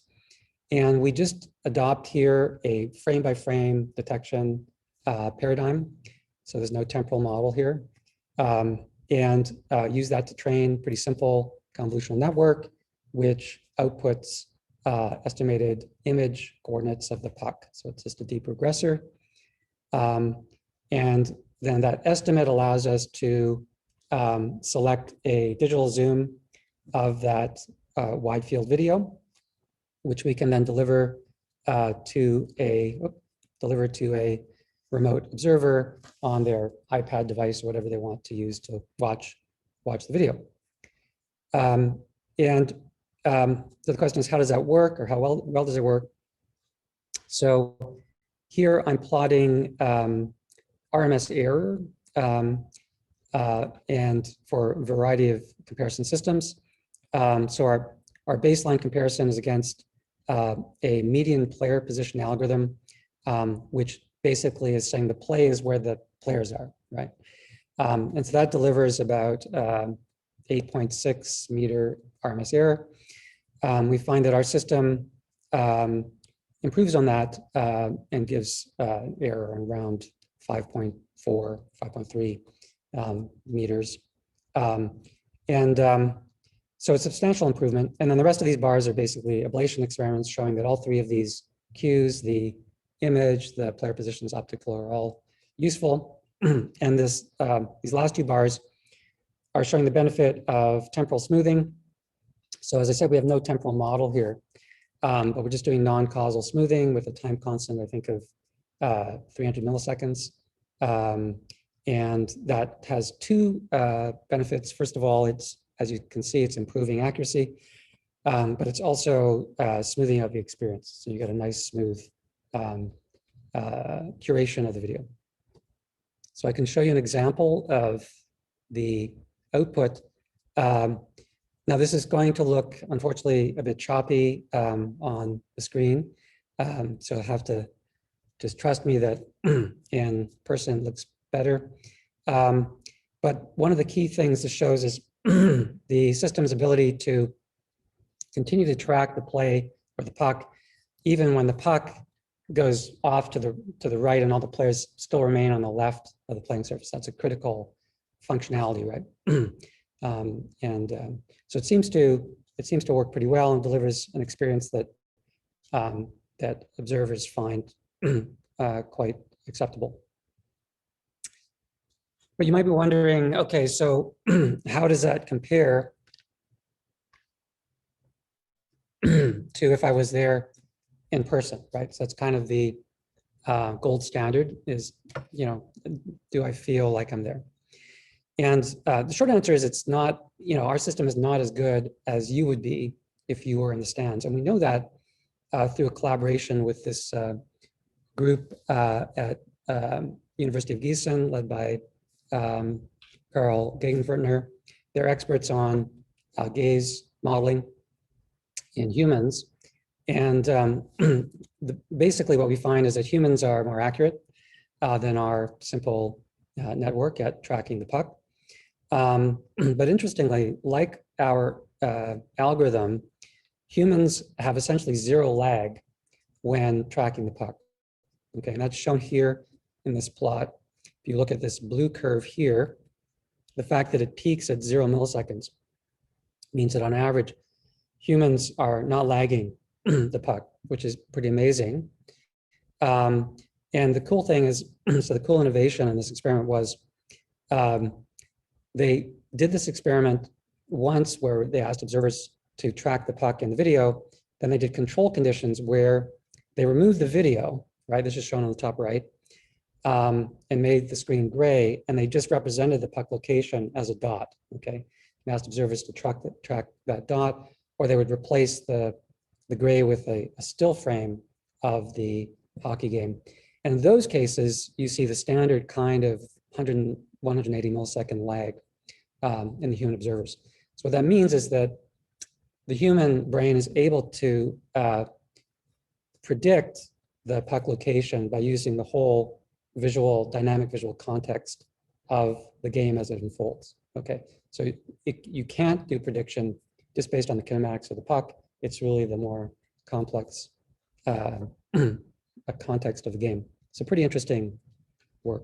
So we're not there yet. I mean, we're there in terms of zero lag, but we're not there in terms of accuracy or algorithm.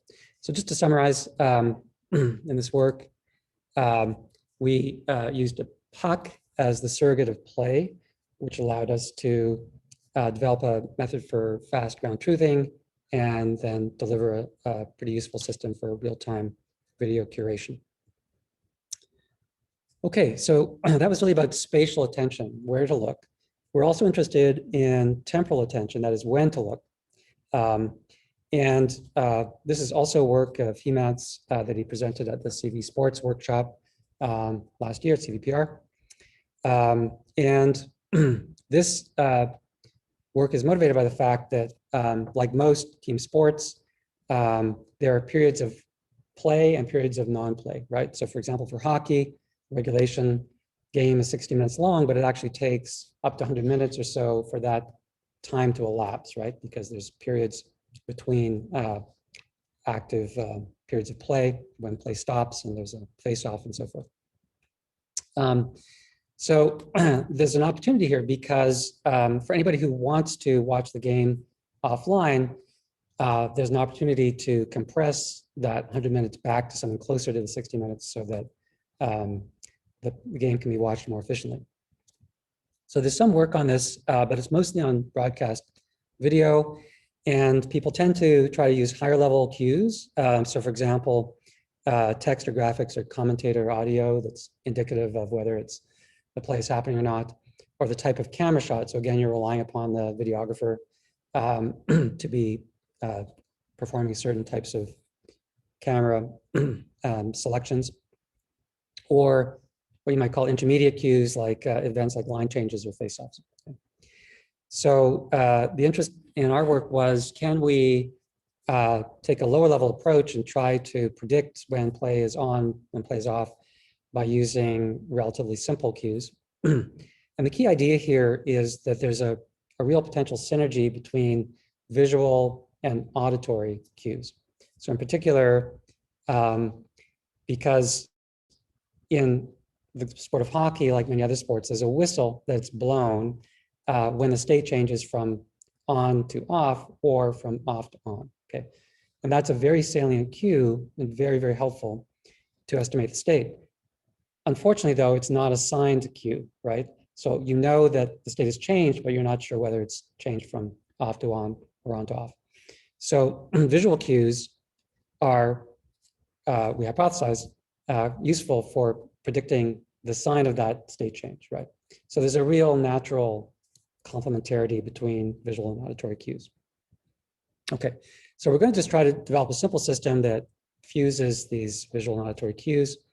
And we're going to base that upon a four-state hidden Markov system where states have to follow the cycle, right? So if you're in an off state, you have to transition to a start whistle, and then you transition to an on state, and then you have to transition to a stop whistle, and then to an off state.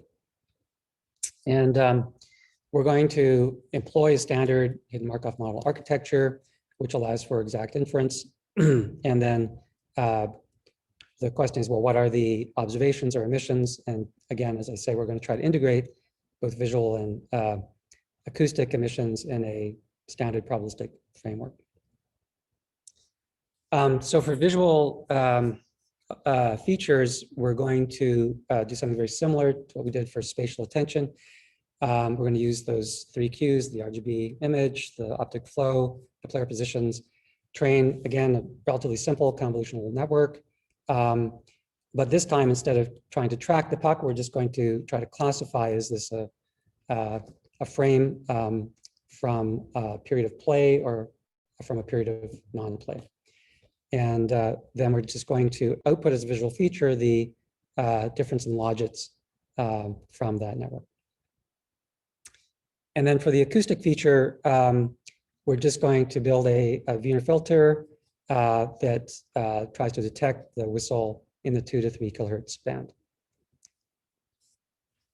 So to do, to learn to model these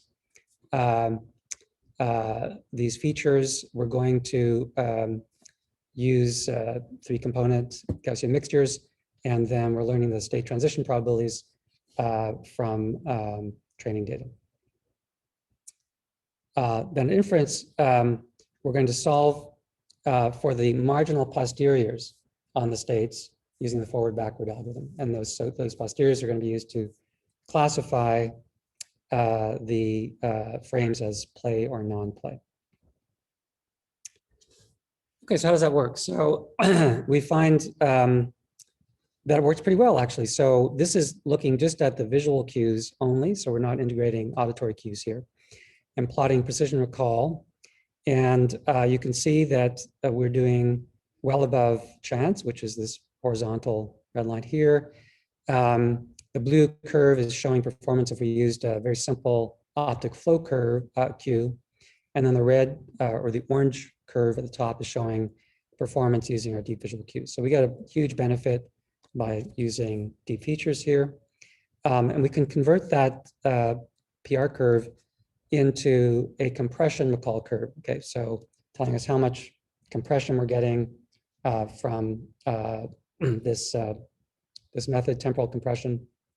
So for example, at 95% recall, we're getting something above 30% compression, so not too bad. Okay, now the hope was that when we integrate auditory cues, we'll do even better. That turned out not to be the case, at least for our somewhat limited data set. So that's seen here on the left, where the performance with visual only is green and performance with integrated audio is purple.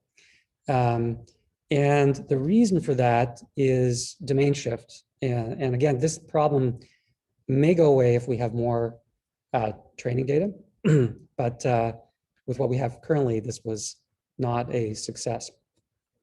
So, but it turns out that this could be handled using unsupervised adaptive methods. So within the hidden Markov model framework, we can use a very well understood algorithm called the Baum-Welch algorithm, which will adapt, in our case, the emission distributions to the target data.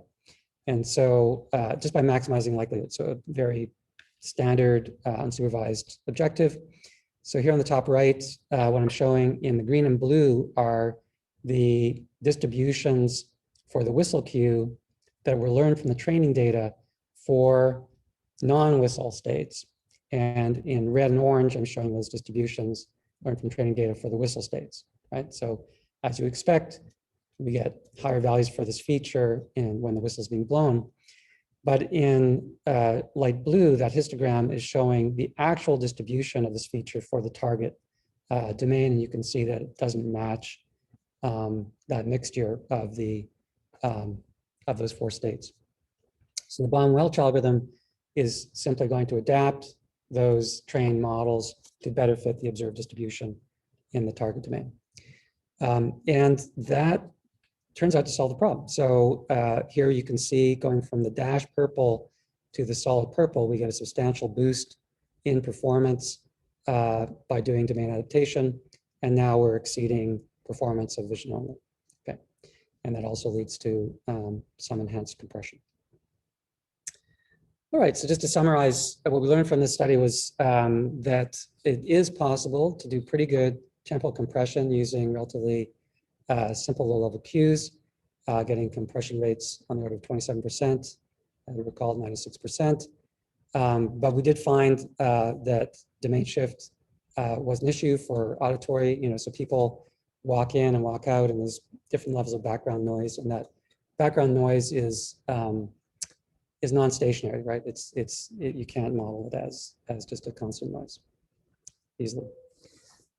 Okay, so that's spatial and temporal attention. So I want to finish by talking about a more recent project with my PhD student, Maria, on team affiliation. So this is a bit different. The goal is we're trying to work toward going beyond just curating the video experience, but also beginning to interpret what's going on. And one of the basic things we need to know is which team each player is on, right? So that's first step. And Maria will be actually talking about this more as a spotlight after 12. So at first blush, you might think this should be a pretty simple problem, right? Because the players on the two teams are deliberately wearing jerseys that are supposed to differentiate them. But one key constraint is we want to be able to do this in an unsupervised way, right? So we don't want to overfit to a set of known jerseys, and then when we deploy to some new set of teams, not be able to perform at the same level. Okay, and of course, then we have all the regular, in the wild kinds of complications of occlusions and illumination changes and so forth. Previous work, there is some previous work on unsupervised methods, which typically relies on sort of simpler color histogram handcrafted features. And then again, there are some supervised approaches, but we are concerned that those will not generalize as well. So the question we're asking here is, can we use a deep unsupervised paradigm to improve team identification for players? And this shows the inference pipeline we have in mind. So we're going to start by assuming we have masked players. So with masked RCNN, for example, as shown on the left here. And I'll relax that assumption at the end of the talk. And one key idea here is that actually the referees are quite stable across games, right? So by regulation, they have to wear the same outfit. And so it's reasonable to train a supervised network to peel off the referees, essentially. So classify referee, non-referee. Then we're left with a slightly simpler problem of just trying to distinguish a subset of players as belonging to, let's say, team A versus team B. And here we want to adopt an unsupervised clustering approach. Okay, so essentially what's going to happen is we're going to train an embedding network, and then we're going to just do k-means in the feature space of that embedding network to classify the players into these two teams. Okay, so the question is, how do we train that embedding? So we're going to do a standard contrastive learning approach based upon triplet loss.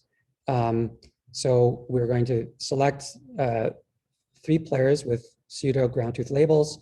So we'll have an anchor player shown represented as blue here, a positive player represented as gray, and a negative player represented as red. And then we're going to train the network based upon a triplet loss that is going to reward the network if it brings the positive sample close to the anchor and pushes the negative sample further away. Right? But the question is, how do we have these pseudo ground truth labels? So the idea is to initialize the learning process using a color histogram approach. So we're going to do k-means based upon a simple color histogram feature. Then we're going to define core regions around the means of the clusters to identify high confidence pseudo labeled samples. Okay, so that kind of bootstraps us into learning. And so the learning process works in 3 steps. So first of all, we select these pseudo-labeled samples based upon color histograms, do k-means. We do k-means on the color histograms and select these pseudo-labeled samples from the core regions of these clusters. So that allows us to have these pseudo-labeled triplets. Then we use these triplets to train the network for several iterations using our triplet loss.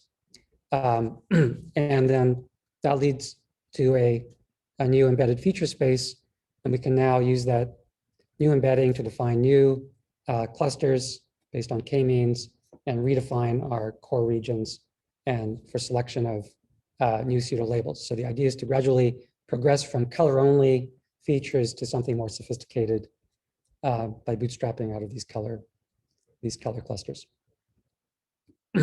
Okay. So how does that work in practice? So I'm running out of time, so I'll just speed up a bit. So what we're plotting here is the error as a function of the number of frames we use in the target video, right? So the unseen target video to learn the new cluster means. Okay, so we've already trained the embedding network, but we still have to, at inference, we still have to learn the new appearance clusters in the embedding space. And what we find is that there are a number of methods that will ultimately, if you use enough frames at inference, do pretty well. But the unsupervised method that I've just described has the advantage that it achieves sort of asymptotic performance almost from the very first frame. So it's very quick to be able to assign team labels. And so the final thing I'll say is, what we've actually found surprisingly is that if we decide not to do segmentation at inference, which is convenient because it allows you to take advantage of a lot of detection and tracking paradigms that don't do segmentation, we actually get better performance than when we use segmentation at inference, and much better than competing methods. We're at 98% here relative to 80% for the next best method. Okay, so just to summarize, what we've learned from this third study is that it's possible to do team identification using an unsupervised approach, which will generalize to novel games and teams you haven't seen before. And we learned that this is, if we have player segmentation at inference, it gives us much faster adaptation. But if we decide not to use segmentation, it actually also delivers much stronger steady state performance. Okay, and Maria will talk more about that at 12:10. And just a pointer to things we're working on in the near future. These include long-term tracking and detection of possible concussive events, which is, I think, an interesting area for amateur sport, especially with young people. Okay, thank you.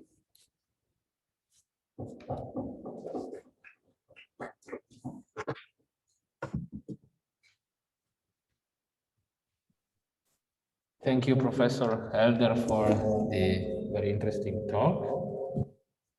Could you just shut down?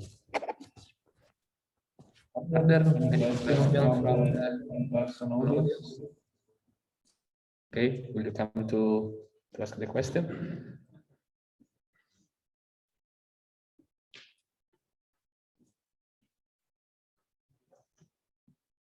Hello, thank you for your talk. If I remember correctly, the PUC position regression was single frame based, right? Did you try to use multiple frames to handle occlusions or such things? Yeah. Great question. Yeah, it was frame by frame PUC detection. We haven't done anything sophisticated over time, except I mentioned briefly, we're doing a non-causal smoothing using a Gaussian time kernel of, I think it's about 300 millisecond time constant. And that improves performance by averaging, but there's no kinematic model. And so, yeah, I assume we could do better probably if we either did kinematic modeling or did a more sophisticated temporal inference.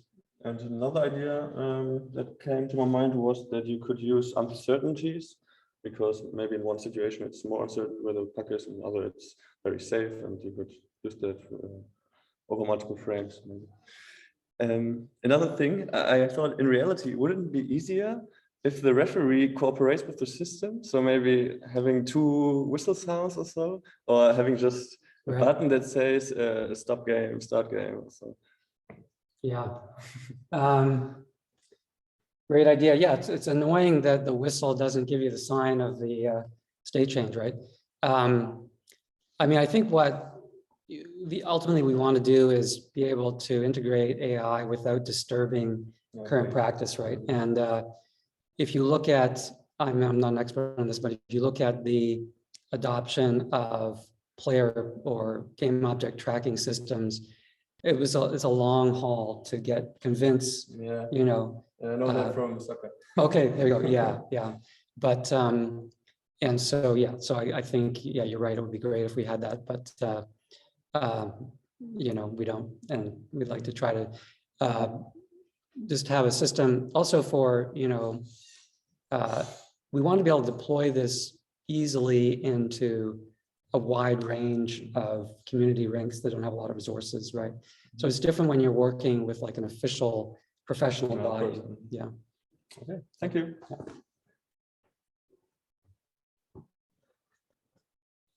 Are there any other questions from the remote audience?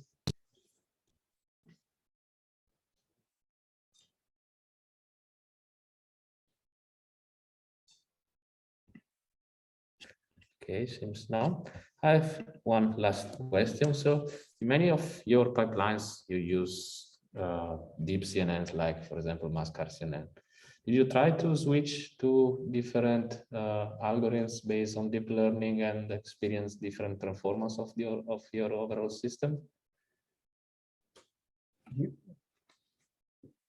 I mean, you could use, I mean, these days we have a lot of different versions of deep models for segmentation, detection, tracking. So do you try to switch them in your pipeline and observing different performance depending on the low level components?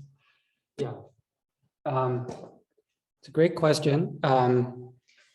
You know, to be honest, we took a very practical view here, right? So if we wanted to go beyond, you know, we're only getting around 5 meter RMS error on the puck tracking. So the point is that's sufficient to deliver the curated experience. But it wouldn't be sufficient if we wanted to do finer grain analysis of what's actually happening in the play, right? So we just haven't pushed to try to get that. And if we did, then we would, I think, be required, we would, you know, we'd be interested in using more recent methods, I guess, for trying to, you know, for example, transformers are something that are able to more efficiently capture global context to inform something like the puck location. And it's interesting to wonder, like, what are humans doing? So as I mentioned, humans are more accurate, right? And there is a certain amount of interpretation. So for example, if somebody makes a pass, humans are anticipating, like, so the eye is landing on the recipient of the pass before the puck is landing on the recipient. So they're obviously interpreting the social, you know, relationship between the person passing and so forth. So I think that's a promising direction. Some more sort of full interpretation of the game dynamics would certainly give us the opportunity for that sort of finer scale accuracy. Thank you. Okay, so we can move on with the next session that is about contributed papers. We have an in-person author in Hawaii, so we will start with her. And let's just set up everything. Just a moment.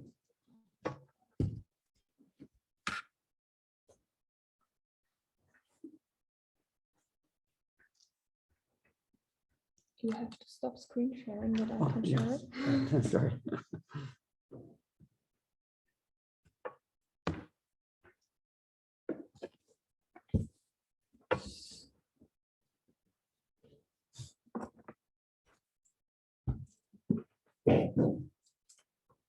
Okay, we should be fine. So The first paper is detecting arbitrary intermediate key points for human pose estimation with vision transformers. And the authors are Katja Ludwig, Philipp Arzig, and Rainer Dienert. So Katja, you have 15 minutes and you are good to go.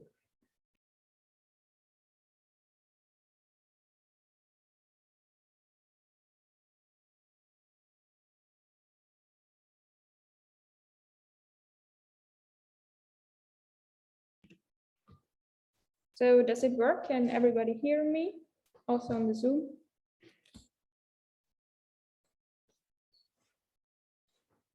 Just short confirmation. Yes, okay, perfect. So then I will start. So hello, everybody.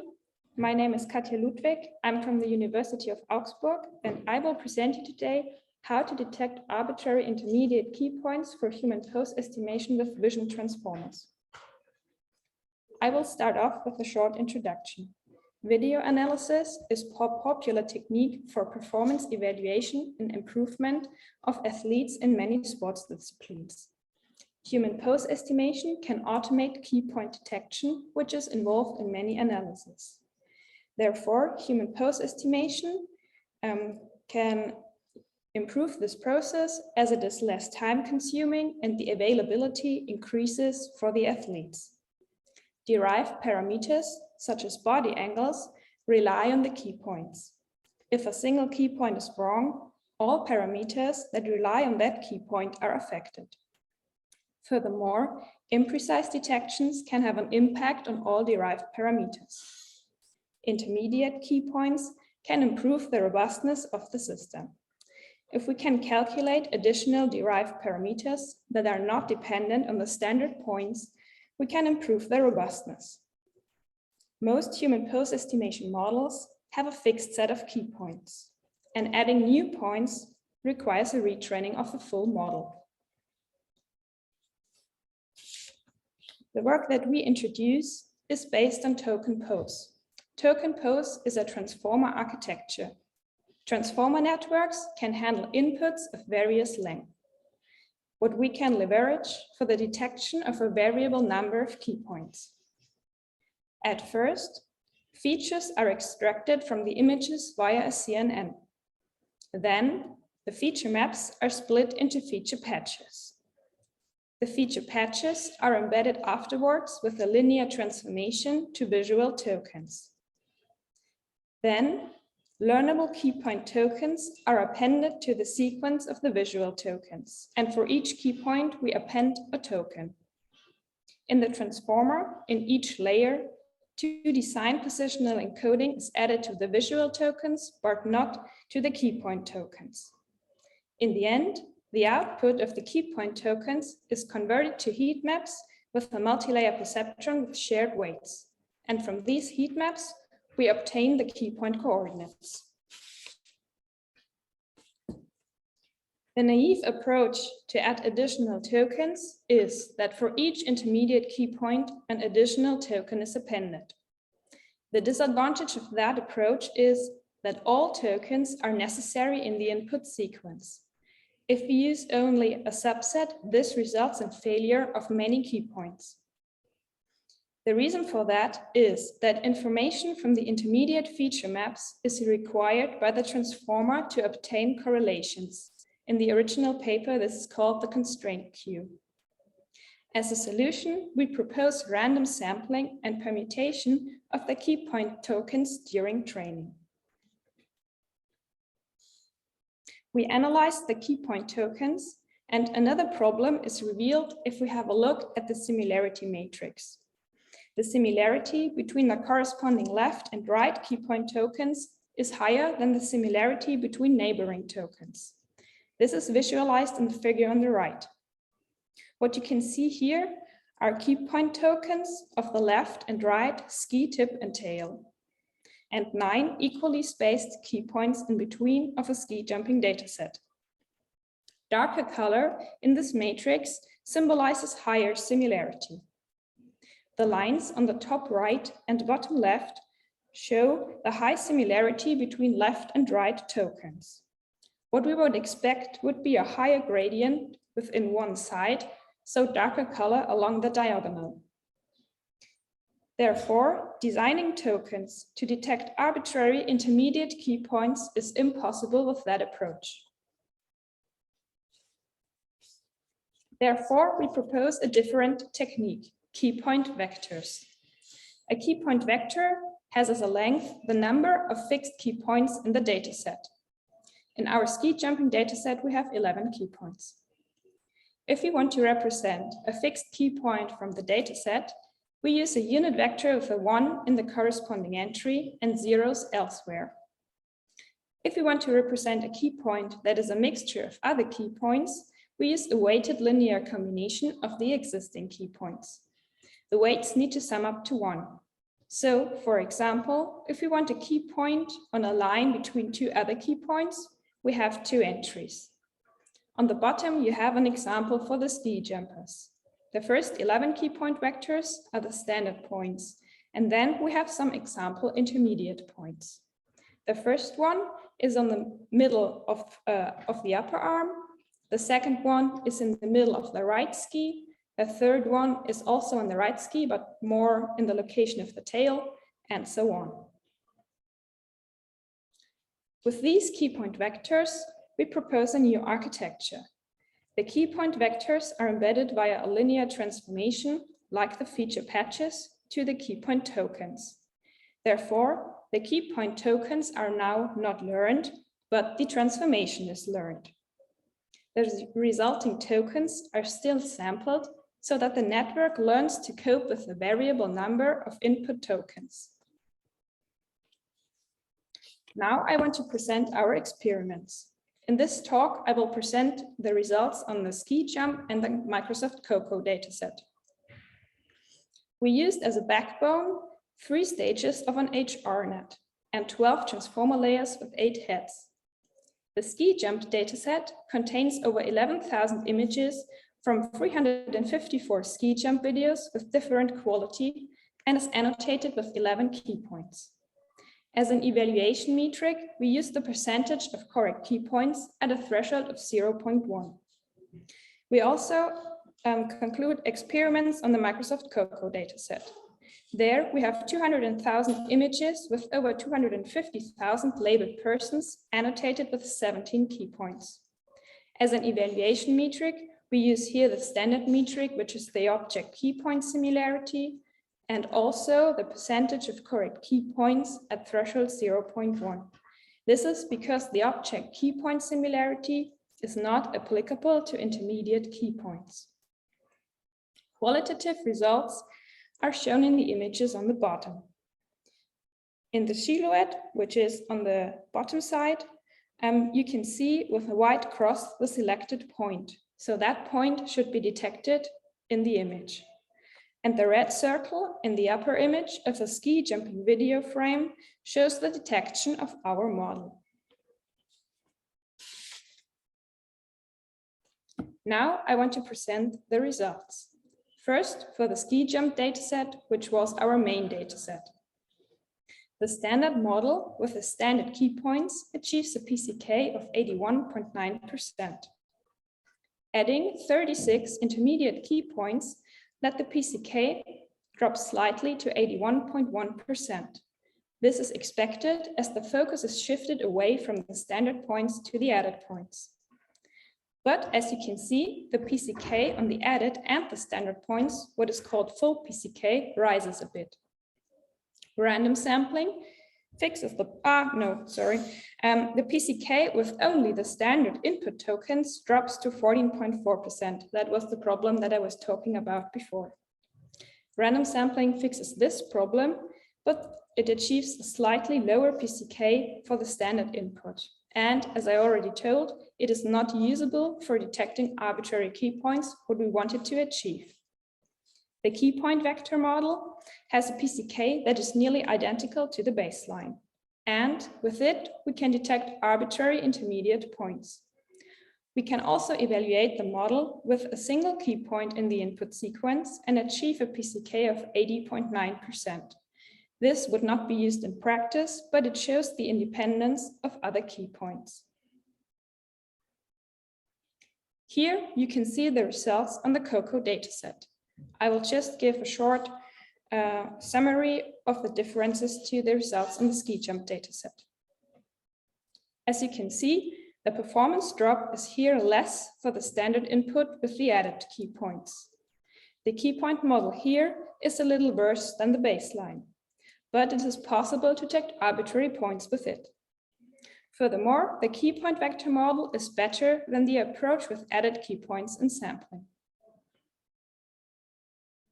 So thank you for your attention, and if you have any questions, feel free to ask me.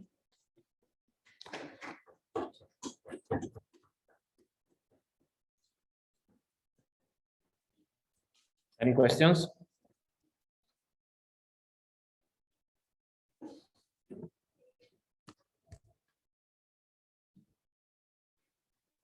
I have one. So you evaluated your method on single images, and while in ski jumping or in other disciplines, the exercise of the athlete is composed of different sections. Like for example, in ski jumping, you have the in-run phase, the flight phase, the landing phase. So did you evaluate your method considering these phases of the execution? So do you expect that your method performs better in a phase other than another? So the thing is that the ski jumpers that we collaborate with are only interested in the flight phase. So we only have annotated images from the flight phase. But as our method also works on Microsoft Coco with various poses, it is applicable to any phase. So you just need a data set that consists of annotated images of that phase. And another curiosity that I had, in your paper, you also demonstrated the performance of your system for triple long jumping, right? So in that case, was your solution again trained from scratch on the new one? But consider that there could be some similarities between ski jumping and triple jumping. I can think of maybe of the extension the athletes do while jumping. Did you try to train your system on both of the data sets together and see maybe if you can improve the representational learning of your system? That is something that we are currently working on. There are a few hard things because on triple and long jump, you don't have skis. So there is this slight difference that if you also want the location of such sport equipment as skis that you don't have in other data sets, you have a problem here. But for the other key points, we are currently trying to train it together. That's right. Okay, thank you. We can move on with the next paper, which is the paper Refining Open Pose with a New Sport Dataset for Robust 2D Pose Estimation. The authors are Takumi Kitamura, Hitoshi Teshima, Diego Thomas, and Hiroshi Kawasaki. So I invite Takumi to share his screen.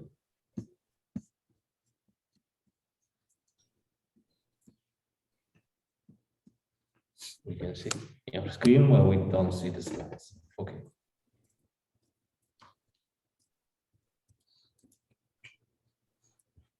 Okay, you can start. Hi, I'm Takumi Kitamura from Kyushu University in Japan. I'm going to present our work refining open pose with a new sports dataset for robust 2D pose estimation. We propose a new method to improve the training of 2D pose estimators for extreme poses by leveraging a new sports dataset and a proposed data augmentation strategy. By analysis of an athlete's movements from motion capture results, it is possible to improve exercise efficiency and find the best training method. It can also be used for simulations. It is difficult to reproduce and move a 3D model in real time from real sports scene. However, by preparing avatars of players whose skeleton can be animated in advance, it may become possible to watch the game from different directions in the virtual space by acquiring only the skeletal information from the video and making the avatar move in real time. And for this, we need a high accurate 3D motion capture system. 3D skeleton of the human body is a powerful data to analyze the motion and performance of athletes. One way to predict the 3D pose is to use motion sensors can detect the accurate movement of the human skeleton by attaching markers to the human body. However, dedicated equipment such as motion sensors are expensive and markers was attached on the human body, which may not be comfortable for the athletes. As a consequence, non-invasive techniques such as 3D pose estimation from multi-view RGB images are preferred. First, estimation from multi-view, first estimate the 3D pose of the person in each 3D image and then triangulate the 2D skeletons to create a 3D skeleton. By doing so, a markerless low-cost system that can be used anywhere can be built. And in order to predict an accurate 3D skeleton, we need an accurate and robust 2D pose prediction system.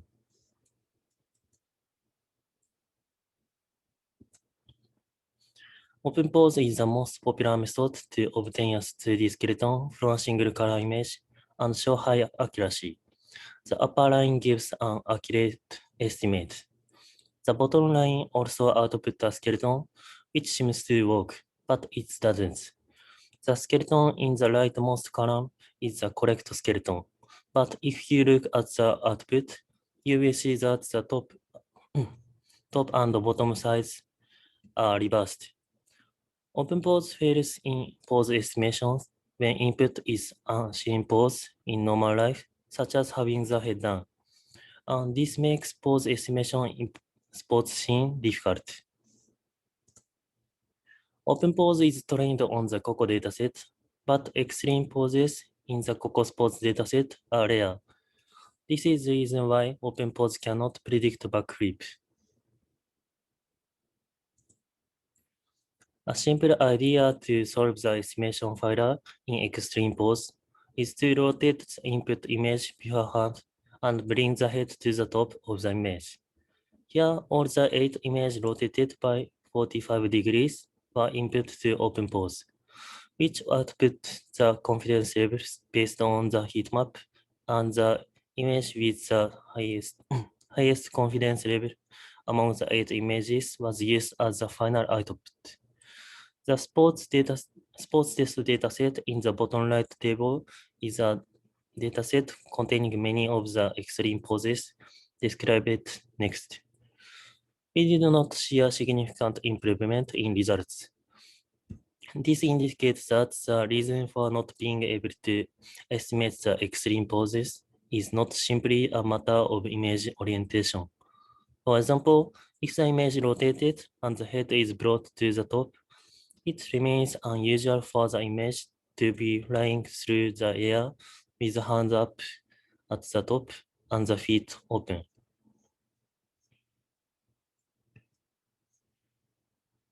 So for our method, we introduce a new human pose dataset specifically tailored to sports scenario. We capture videos that consist of 750 frames of the athlete performing multiple movements such as backflips. These videos were shot simultaneously from multiple directions. And there are also camera parameters and marker-based motion data, although these were not used in this task. We especially use front and back view and annotate with a developed annotation tool.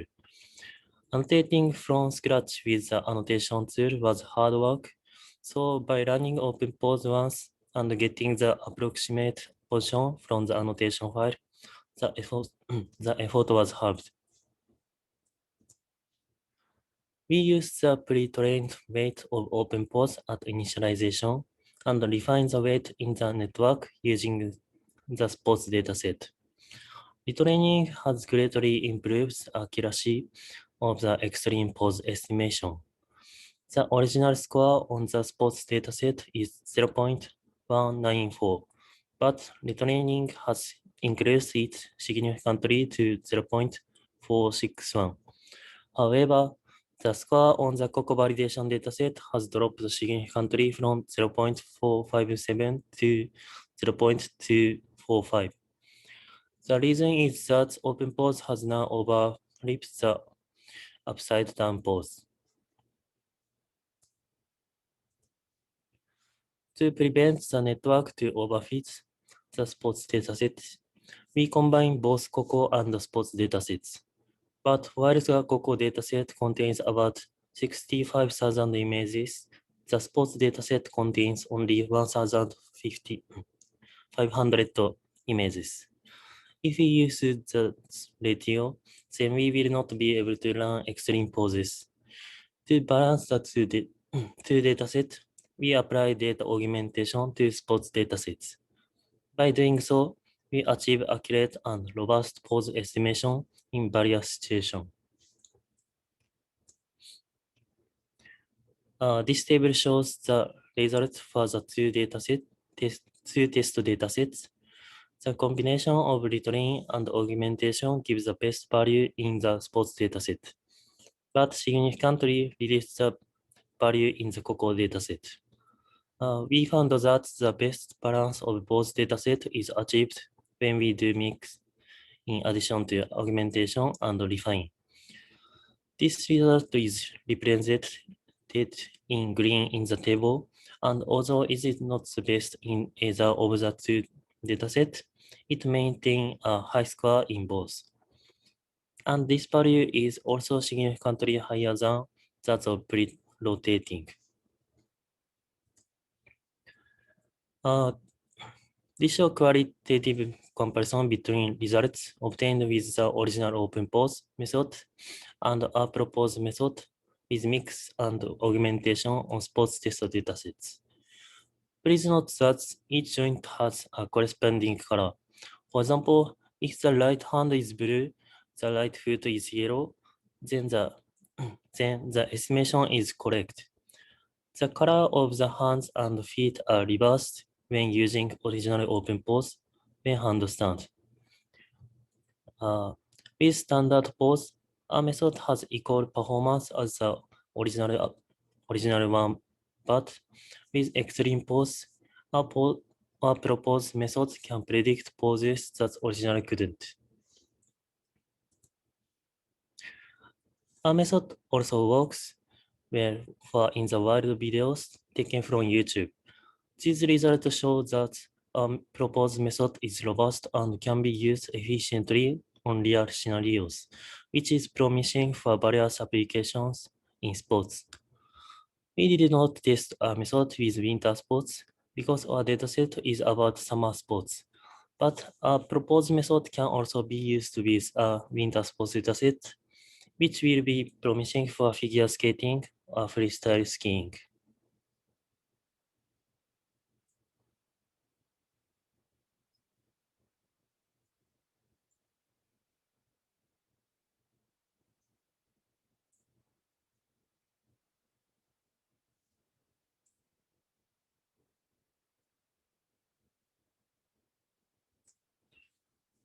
Conclusion, this time we have created a new sports dataset containing many extreme poses.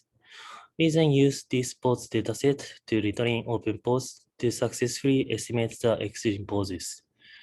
Our results show that mixing original data and balancing between the two datasets by augmentation leads to higher performance than simply retraining the network with new data. A method doesn't require any markers or special equipment.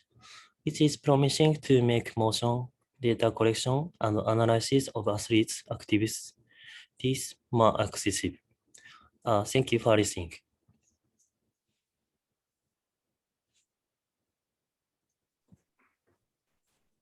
Thanks for the very nice presentation.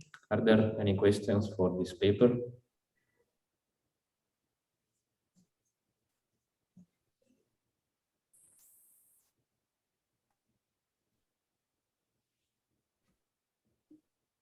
There is a question in the chat.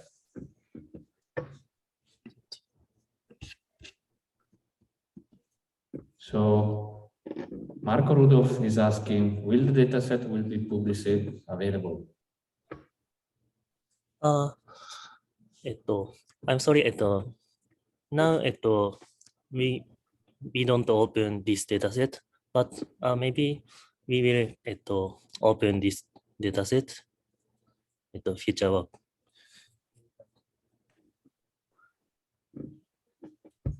Okay, that would be definitely interesting to have this dataset publicly available. I have one question. So you showed some example that after training OpenPose with your dataset, you can apply it for other contexts, other extreme poses, and have a better estimation of the pose. But did you already perform some experiments in which you use your dataset as a sort of pretext domain where you can use it to fine-tune OpenPose with extreme poses and then test it on a specific sports scenario like the one of diving or figure skating?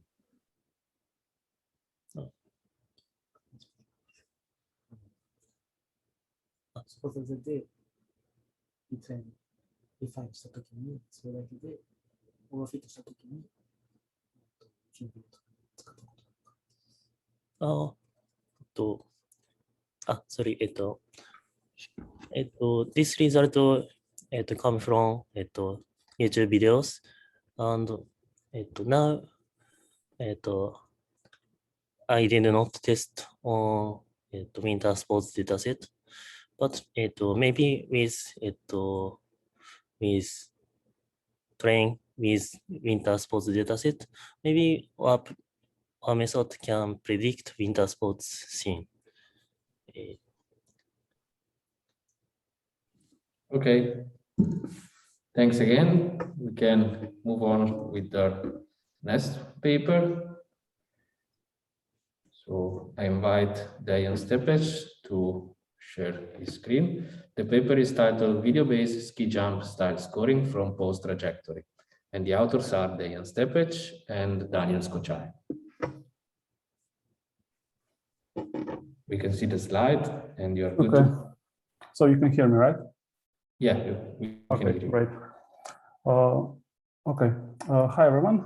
As mentioned, my name is Dejan, and today I'll present our work on video-based ski jump style scoring from pose trajectory information.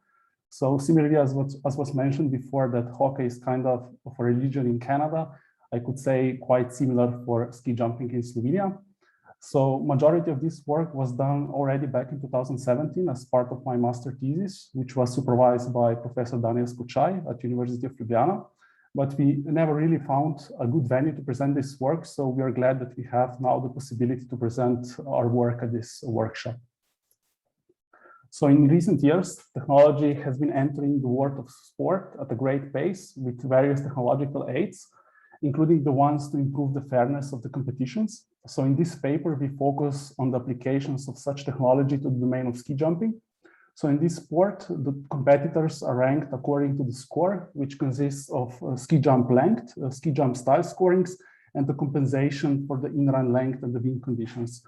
So the style of the ski jump is judged by 5 judges, where each judge can give up to 20 points, as can be seen in the image above. So the lowest and the highest scores are always eliminated, thus the styles points may reach a maximum of 60 points.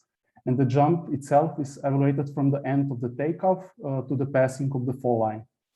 So explicit rules and technological aids exist for measuring the length of a ski jump and, for example, the compensations. But so this kind of technological aids are quite straightforward in comparison with style scorings, which is significantly more difficult to automate. So why is this? So because many of the rules for style scorings are pretty much vaguely defined and are therefore impossible to automate directly. So here we show just a few of such examples from the official rulebook, which we can see from their descriptions that the judges use. It's basically impossible to quantify any of such rules. So because of that, we opt to learn the judging techniques from the real judges. So based on the post trajectory data that is obtained from the ski jump video recordings. So overall, this image presents the high-level structure of our proposed system. So we utilize the regular video sequences of ski jumps as recorded during the TV broadcasts, which presents an input into a modular system consisting out of several deep learning methods, which in every frame detect the ski jumper, its individual body parts, as well as the skis. So the trajectories of the detected parts and skis through time are then used to describe the jump and predict the scores of the style. But in order to achieve that, a specific ski jump dataset was needed and was also introduced with per frame level annotations for the ski jumper, body and ski parts, as well as competition metadata to evaluate the actual performance of such a modular system. So a specific data set was needed for successful domain adaptation and inclusion of ski parts that, of course, are not included in the existing post-estimation data sets, like, for example, COCA. So approximately 1,800 frames were labeled as depicted on the image, with per frame labels for the ski jumper detection, as well as body and ski parts for the post-estimation. So we used the data from 2010 Winter Olympics in Vancouver, specifically the data from the main competition event, which was held on a small and big ski jump hills, as well as the data from the Nordic combined competition, which includes a much larger variety of samples with lower style scores. So the detection performance was evaluated on the frames from all of the mentioned competitions on all of the ski jump hills, while the final style scoring was only evaluated on a small ski jump hill competition due to a much more consistent camera setup. So basically, detection was performed on all of these 1,800 frames, but the scoring, we only used the small ski jump hill data, which consisted out of 50 training jumps from the main competition, an additional 50 from the Nordic combined. And then we evaluated the actual style scoring on the final round of the main event competition, consisting out of 30 ski jumps. So ski jumper detection was performed using faster RCNN method and was used to detect the location of the ski jumper and its size in order to speed up the post estimation using only a single scale, because the alternative, of course, would be to do an exhausting search like in the image above, which would be way too slow. The body pose was estimated using a multi-stage convolutional pose machine method, where the input into the first stage is just the image, while in later stages, both the image as well as intermediate detections are used as an input. So this enables the method to model the interactions between different body parts in order to resolve potential ambiguities and fine-tune the positional accuracy of the detections. So we extended this method to also model the ski parts by simply treating them as additional body parts due to their direct dependence. So basically, intuitively, the pose of the skis in different fly stages, for example, depends directly on the body pose and vice versa. And this multi-stage refinement architecture proved to be very successful in this domain because it can resolve many of the body and ski parts ambiguities, as can be seen also from the example below in the case of the left and right ankles, where, for example, the right ankle is first detected as the left ankle, but it then gets slowly properly detected in the fourth and later stages due to inference from the locations of the other body parts, which help to solve such ambiguities, especially between the parts that, for example, left and right pairs.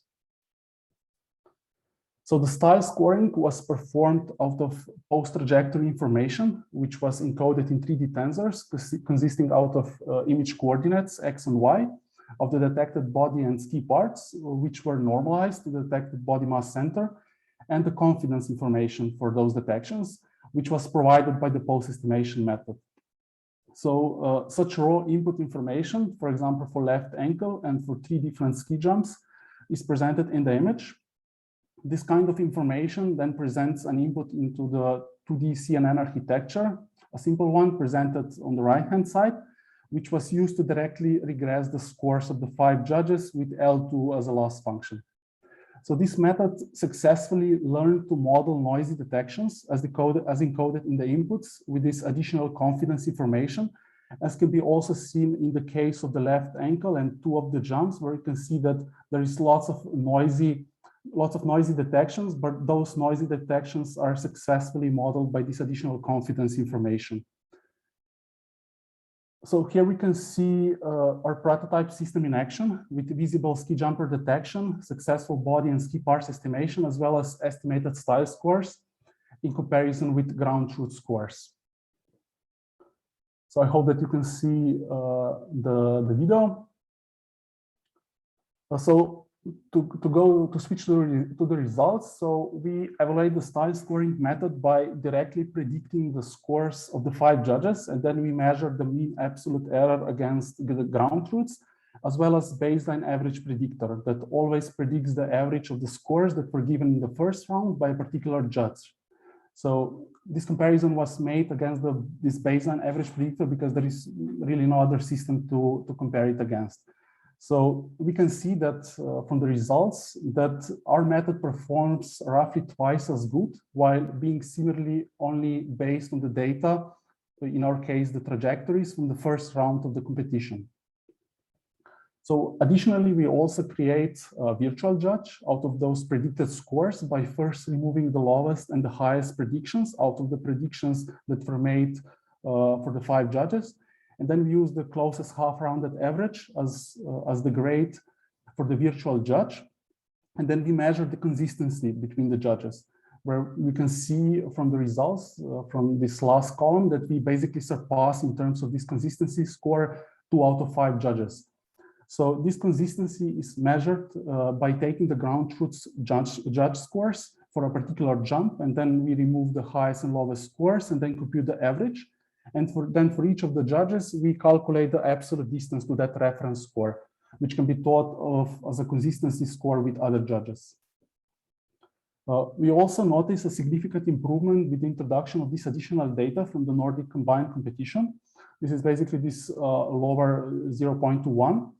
So this improvement was mainly due to 2 factors. So one of them is that in Nordic combined competition, there is a lot of jumps with much greater variability in terms of basically the style scores that they achieve. They are on average lower, as well as additional cases in general, because basically this additional data represents twice the amount of training data as used at the beginning.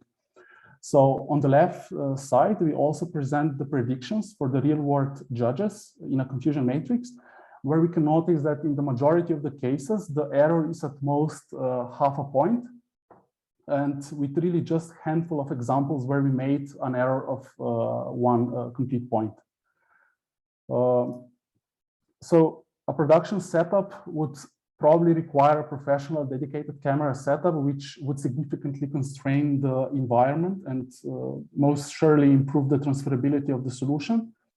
But our prototype system, which you can also see it now on different examples of these ski jumps, can be viewed as a lower bound of what it's possible to achieve if such a constrained professional environment would be available. And with that, I would like to conclude my talk.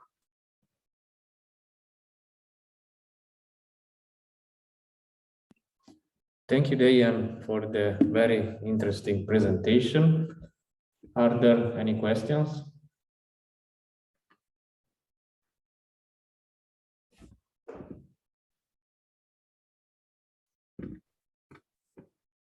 Maybe I can start with one. So maybe I'm quite biased towards this solution since I'm a ski jumping judge. So it's very good to see that computers can match, almost reaching our performance in judging. So by reading the paper that I realized that your system is trained to predict the final score predicted by the judge.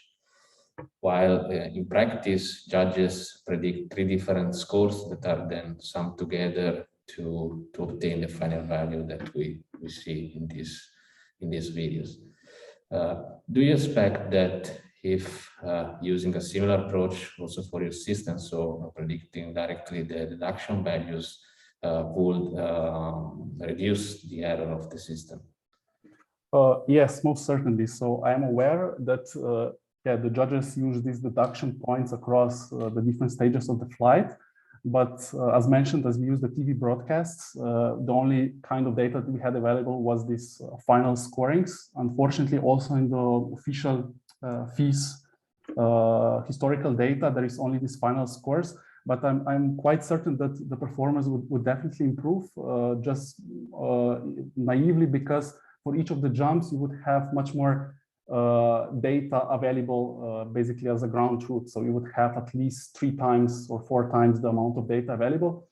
And also this granularity of these deduction points, it's much more specific. So for different deduction points for different errors that are made by the ski jumper. So I suspect that it would improve performance greatly. So unfortunately, no such data it's publicly available, at least for the for World Championship data, which should be, I guess. It would be quite an interesting addition. Do you plan to make this dataset available, publish it? Yeah, the problem is that, as I mentioned, this work was done 5 years ago. We really didn't think that it would be, let's say that basically it would be of such use at the end. So basically the data that we had is more or less lost. But if anyone is interested, all the code for the annotation as well as the actual code for the actual system, it's available and upon request, no problem. Okay, we have a question here from Professor Elder.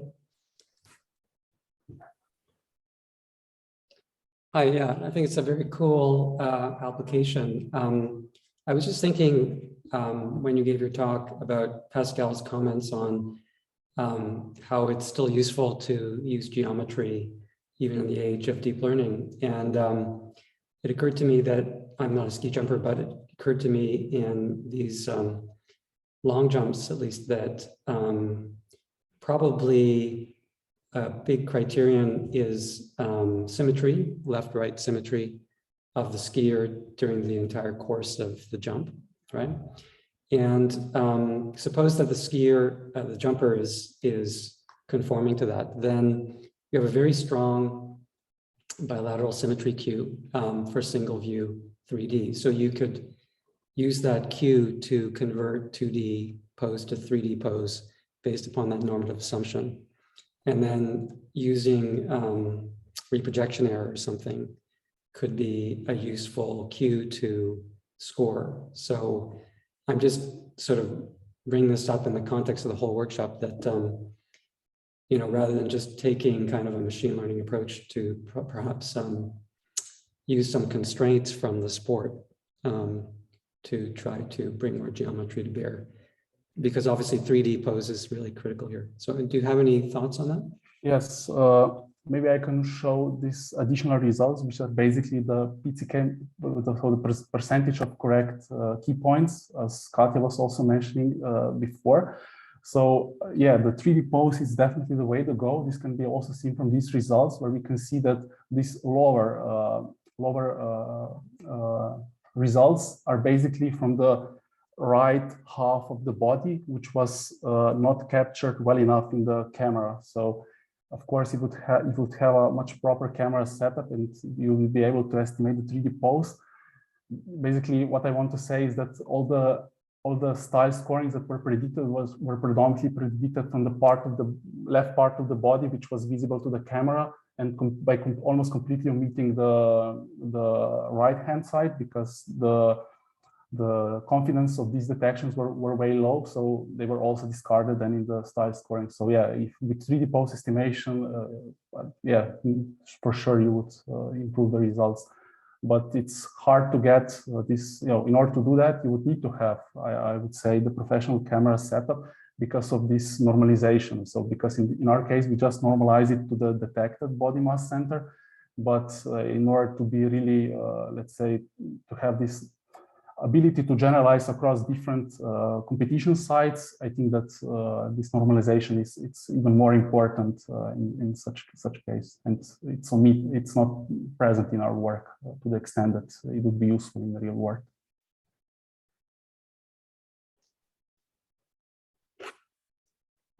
Okay, thank you. Any other question?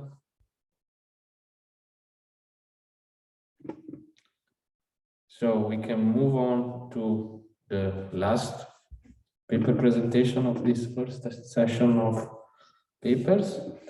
And this paper is titled APE-V, Athlete Performance Evaluation Using Video.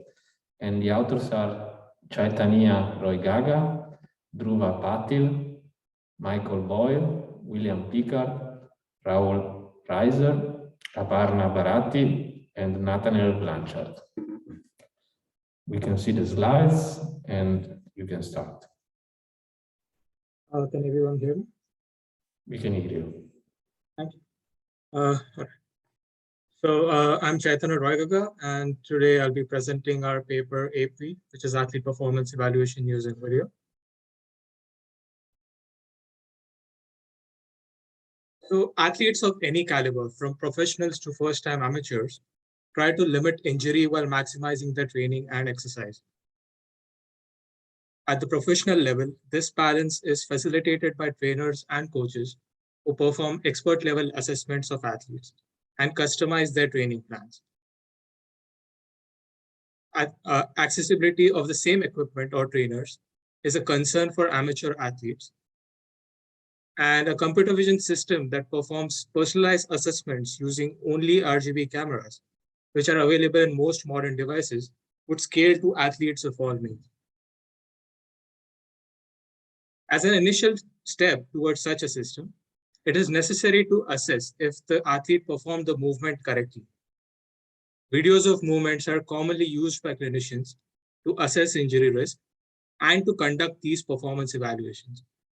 So we annotated a data set of correct and incorrect evaluative jumps and trained machine learning models to automatically identify when jumps have been performed incorrectly.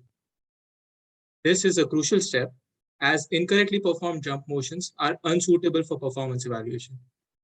Specifically, we provide expert annotations of 14 error types for the counter movement and drop jump videos, which were originally collected by Blanchard et al. So correct evaluative jump performed by a participant has a few characteristics which we use to identify pivotal errors in jumps. First, the participant assumes a straight posture while looking forward, jumping high enough after an initial squat, and then landing back in a similar position from which they started.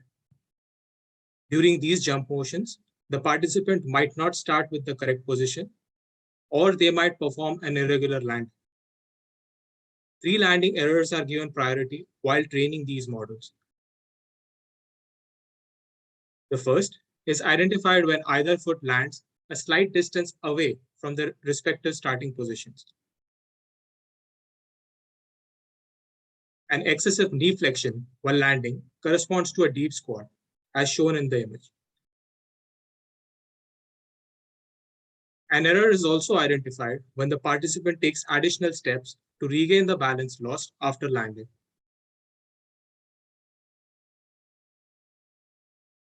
Additionally, for the drop jump, the participant drops from a box onto the force plate. A well-executed drop culminates with both feet touching simultaneously, followed by a quick reflex jump. Associated errors include jumping instead of dropping, or lingering on the force plate for too long rather than immediately jumping. The 6 errors highlighted in these slides are those which we found the most impactful towards the overall participant performance, while the other 8 errors tend to be subtle deviations from the correct body movement, which provides supporting information regarding motion flaws in the jumps. 2 expert annotators labeled a subset of the data, and Cohen's kappa was used to assess the inter-annotator agreement. Cohen's kappa is a robust measure as it considers the possibility of the agreement occurring by chance. It is useful in this case for evaluating if the rules defined for annotating the errors in these jumps can be used universally as a standard without changes in the annotation outcomes. The complete list of kappa scores for all the 14 errors can be found in the supplemental material. For our experiments, we use two types of video information: raw frames and pose information extracted using OpenPose. The experiments were designed to run hyperparameter search. HyperOp, with the tree parser estimator algorithm for guided search, was used for this purpose. For each hyperparameter combination, the models were trained and evaluated using 5-fold cross-validation. The data is distributed into folds based on the participants and not the jumps, due to similarity in video frame features for a particular participant. Models saved for each of these data folds at the end of the training cycle were then evaluated using Cohen's kappa score, which was the determining metric in selecting the best architecture for each experiment. Kappa in this case handles the imbalanced binary class data, which has 46% videos with errors. It tells us how much better our trained classifier performs over a randomly guessing classifier. After individual model training for each of the 5 data folds, the metric scores were averaged, and these are presented as the final scores. Our experiments used 3 machine learning architectures. For each experiment set, 3 individual models were trained on the center, left, and right view videos. The first experiment used long short-term memory networks for detecting correct and incorrect athlete motion patterns. These were trained on joint coordinates for hips, knees, and ankles, extracted from the evaluative jump videos using OpenPose. We also processed the videos to select a subset of keyframes for evaluating another set of models for experiment 1 with less dense temporal information. The second and the third set of experiments operated directly on video frames. A combination of pre-trained ResNet 18 and an LSTM architecture was used for the second set of experiments. The ResNet 18, after fine-tuning, acted as a feature extractor for video frames in the training data. These features were then fed into an LSTM architecture. For the third set of experiments, a fine-tuned version of the TSM action recognition model was used. This architecture provides state-of-the-art performance on video-related datasets. Hence, we use it as one of the baselines to evaluate jump videos with the curated error labels. So to understand if multiple sources of information improved model performance for the task, as we had 3 views of data, the center, left, and right, we perform experiments by combining the best models trained on each of these individual view data.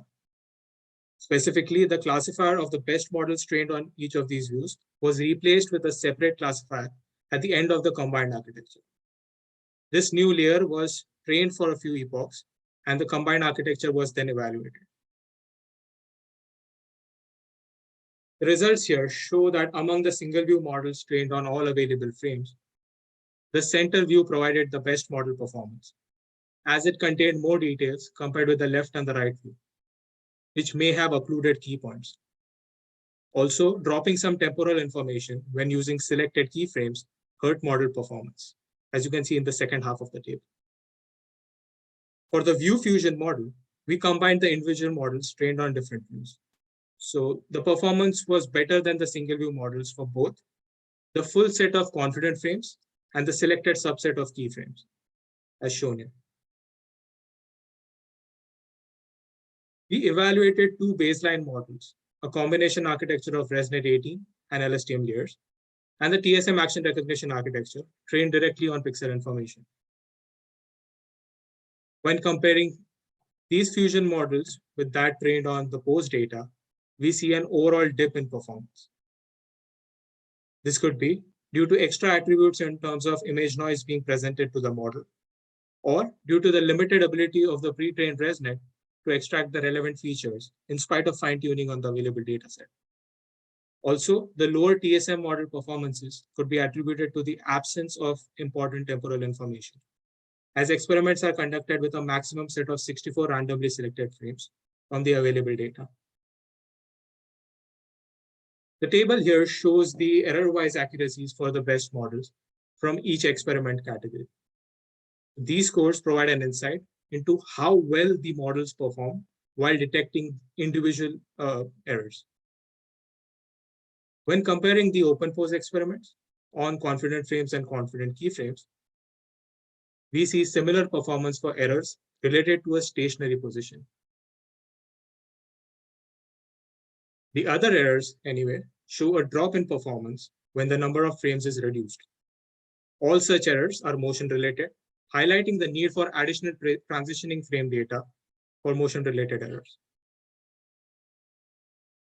The ResNet 18 and LSTM combinations fusion architecture performs better for errors related to motion when compared to the models trained on open pose data, indicating that the additional pixel information improves the overall performance when identifying motion-related errors.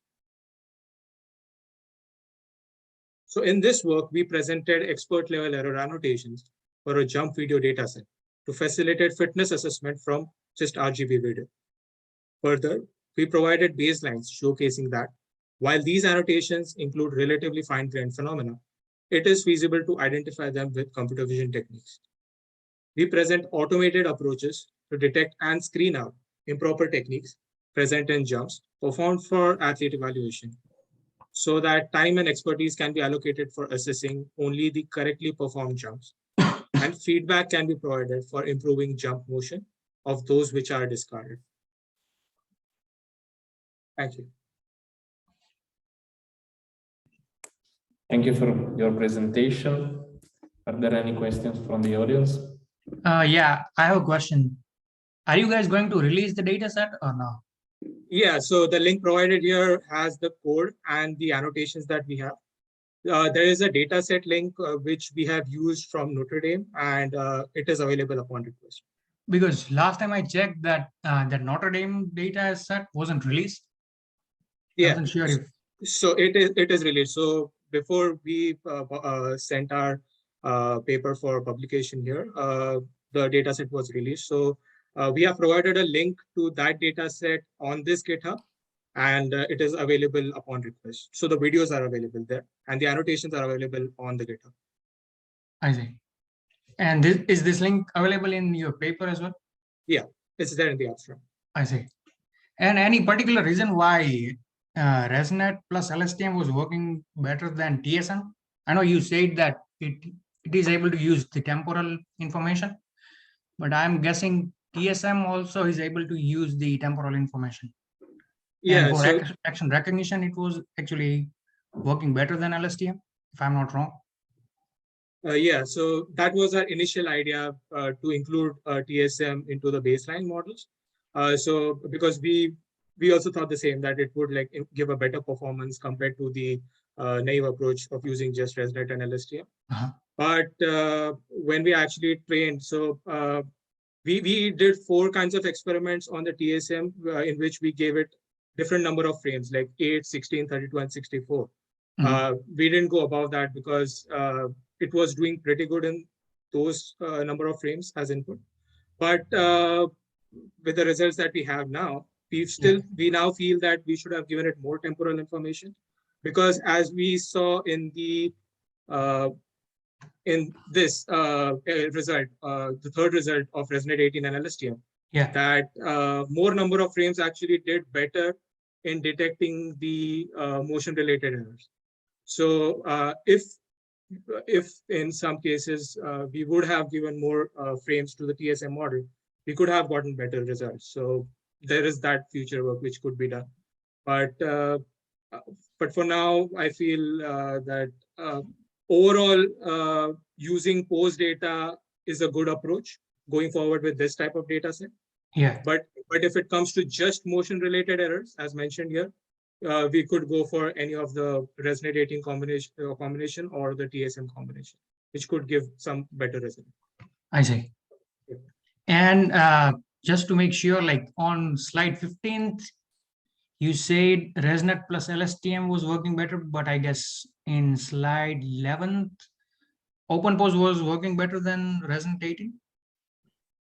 Yeah, overall, the OpenPose model works better.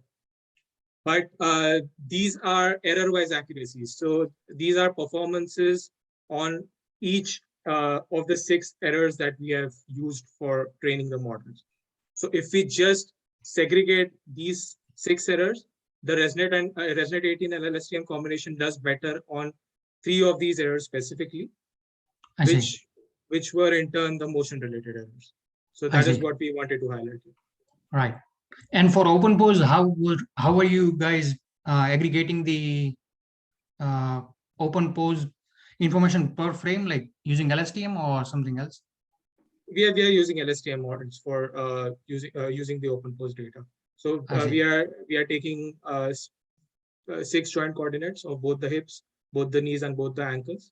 So there are a total of 12 input features for training the models, and we are using all of the frames and key frames, like 2 sets of experiments, and giving the model the whole set of frames for that particular video. I see. We have actually a similar work that's coming out. Maybe I'll get in touch with you regarding that as well. Sure. Yeah. And thank you very much for answering my questions. Yeah, no problem. Any other question?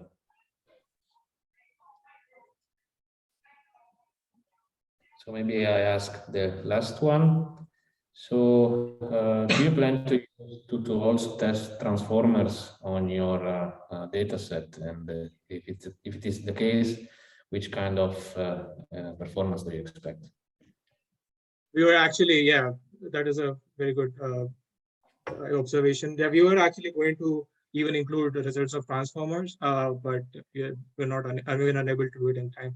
So we expect slightly better results than the Resonate 18 and LSTM combination that we showed you. But till we get the results, we can't be sure. But for now, the overall aggregate performance of just the OpenPose data is much better than the models trained on the raw pixels. So I would still, if someone would ask me right now which data to use for such experiments, I would still prefer the pose data over raw pixels used directly. But yeah, transformers, I feel out of the 2 baselines that we have presented, I think transformers might do better than those. Interesting. Okay, so this ends this session about the full paper presentation. We now move on with the spotlight presentation of the extended abstract submitted to the workshop. We have 3 spotlight presentations. These will last 5 minutes of each, and we will carry on a shared Q&A session after all the abstracts have been presented. So the first spotlight presentation is titled Spatio-Temporal Motion Synchronization for Snowboard Big Air, and the authors are Seiji Matsumura, Dan Mikami, Naoki Sayo, and Makio Kashino. So I invite Seiji to share his screen and start the presentation.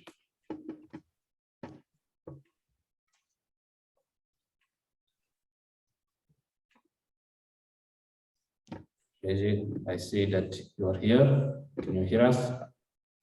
Yeah, I'm ready. Okay, so we don't see your screen. Can you see the screen? Okay, now we see. Okay. I will start. Okay, I will start. Hello everyone, my name is Seiji Matsumura. Today I will talk about the method to help athletes to detect their spatial temporal differences in motions. During the training for snowboard big air, snowboarders usually shoot and check their jump using a single camera. Moreover, they often use their jump movies to compare the precise difference in performance between 2 jumps on different days. To compare this difference, the movies should be temporally and spatially aligned. However, there are two problems in snowboard big air situations. One is that they start shooting their jump at different timing on different days, as shown in this movie.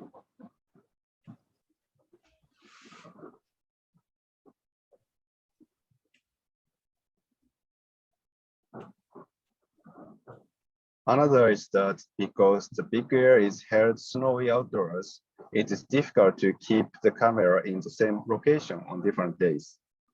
These problems make it difficult to compare the tricks with temporal and spatial alignment. To solve these problems, we proposed a spatio-temporal synchronization method. Then we confirmed its usefulness through interviews with expert snowboarders. Here are the system overviews. This system takes two movies as input. At the temporal synchronization phase, it automatically detects the takeoff moment using background subtraction. Then a movie of a certain time windows before and after the takeoff moment was extracted. At the spatial synchronization phase, it uses homography transformation to correct the viewpoint of one video to match that of the other. Finally, it superimposes two movies and outputs a spatio-temporally synchronized movie as shown on the slide.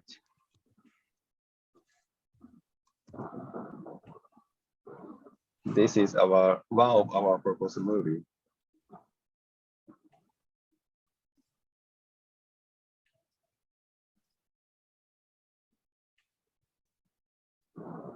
Next, we interviewed 3 professional and 1 semi-professional snowboarders. We first instructed them to watch 2 videos in sequence as daily usage, and then to watch the proposed movie. Finally, we asked 2 questions. In the first question, we asked them if they had any new insights compared to the conventional method. They answered that they could notice minimal but important differences in motion using our method. Then we asked them whether the proposed method would be helpful in training. They responded that our system would be useful in comparing jumps between practice and competition, or useful in learning new tricks. The reason for this response is that snowboarders emphasize imaging the movement, and the proposed method would promote this imaging more, they answered. From these interviews, we conclude that our proposed method can help in training athletes. Finally, I'd like to discuss for future directions. Interestingly, some interviewees said that the difference in actions appeared smaller in the proposed method.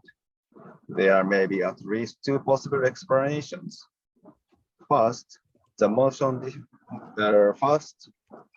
difference is overestimated in general usage. Another possibility is that irrelevant information from body motion in the proposed movie makes the difference relatively small. Anyway, further studies on the cognitive aspects are required. Furthermore, homography transformation may involve spatial distortion. In this study, no one noticed this distortion, so the proposed method could be practically used. However, the available range of difference in angles should be estimated. At last, assuming the real training scenarios, it is necessary to automate the system enough to be convenient, if not perfectly. Moreover, we have to support handheld shooting because they often use a smartphone. Thank you. Thank you for your presentation.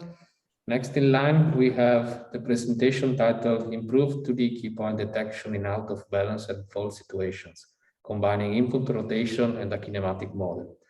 The authors are Michael Zwolfer, Dieter Heinrich, Kurt Schindelwig, Bastian Wandt, Elch Rodin, Jörg Sporri, and Werner Nachbauer. We can see the slides. Okay, we hear you. You can start. Thank you very much. Thank you very much for this introduction.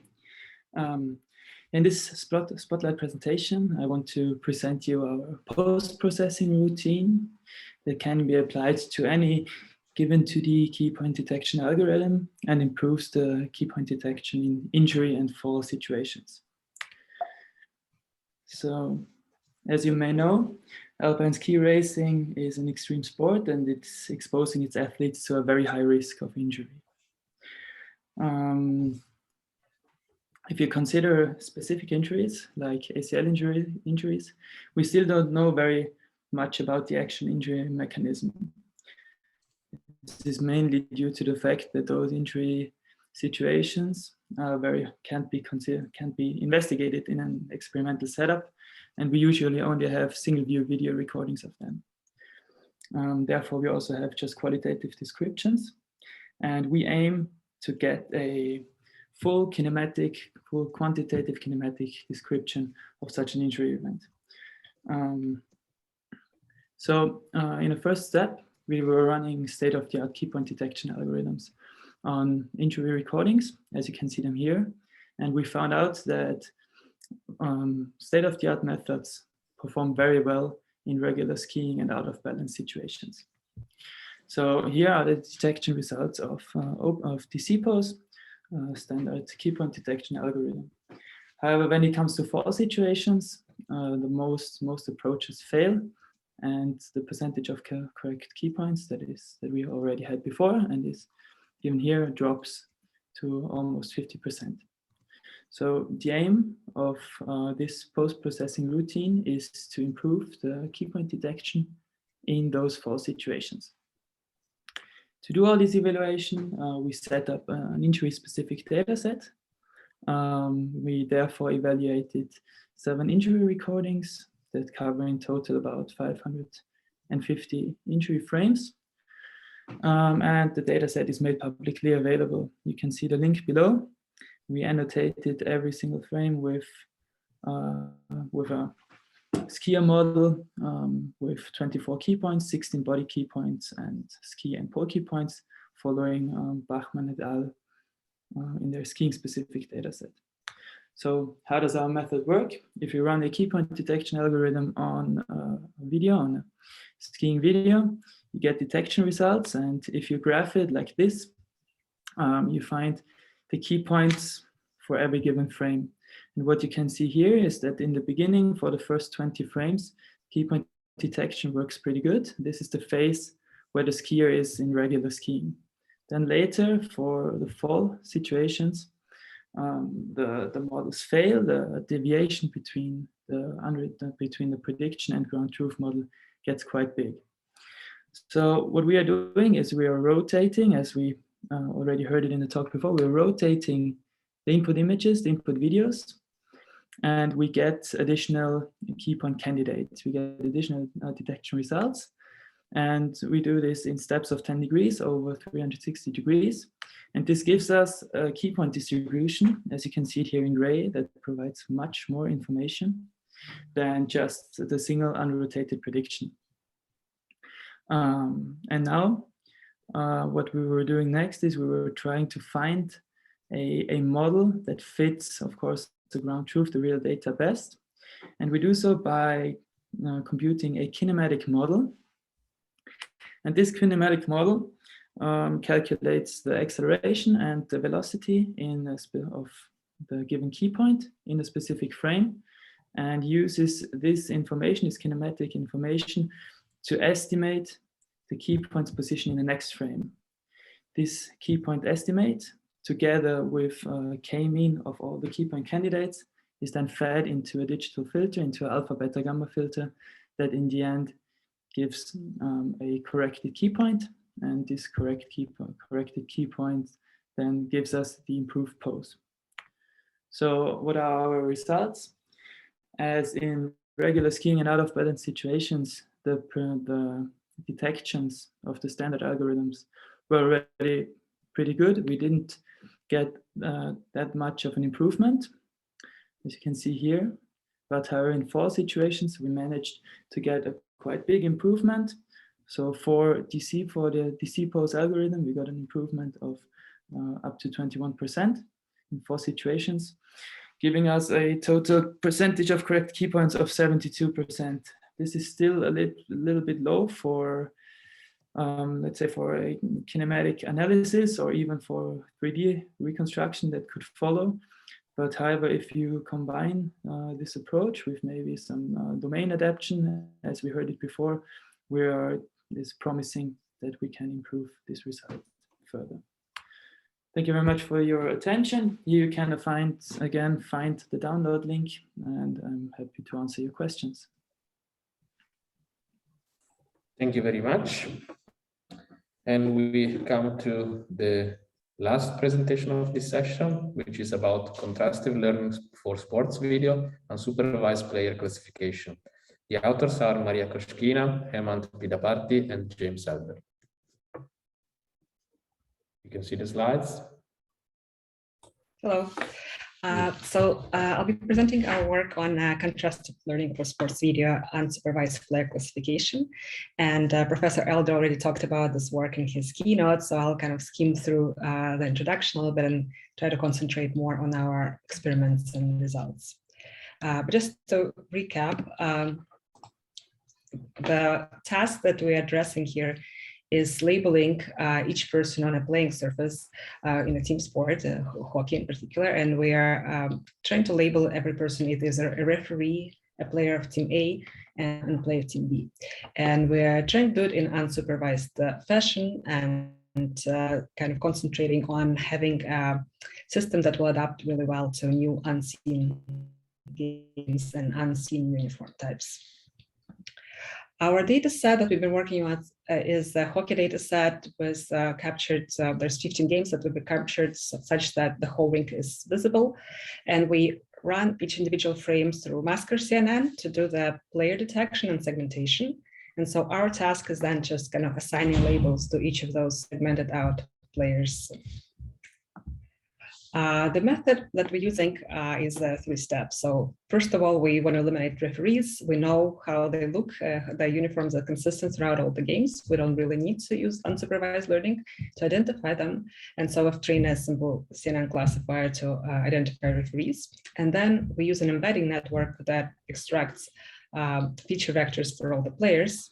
And on inference, we use the first few frames of the unseen game to just cluster those players in feature space into 2 teams. And then for the rest of the game, we can just assign each player to the closest cluster and assign a corresponding label to each player.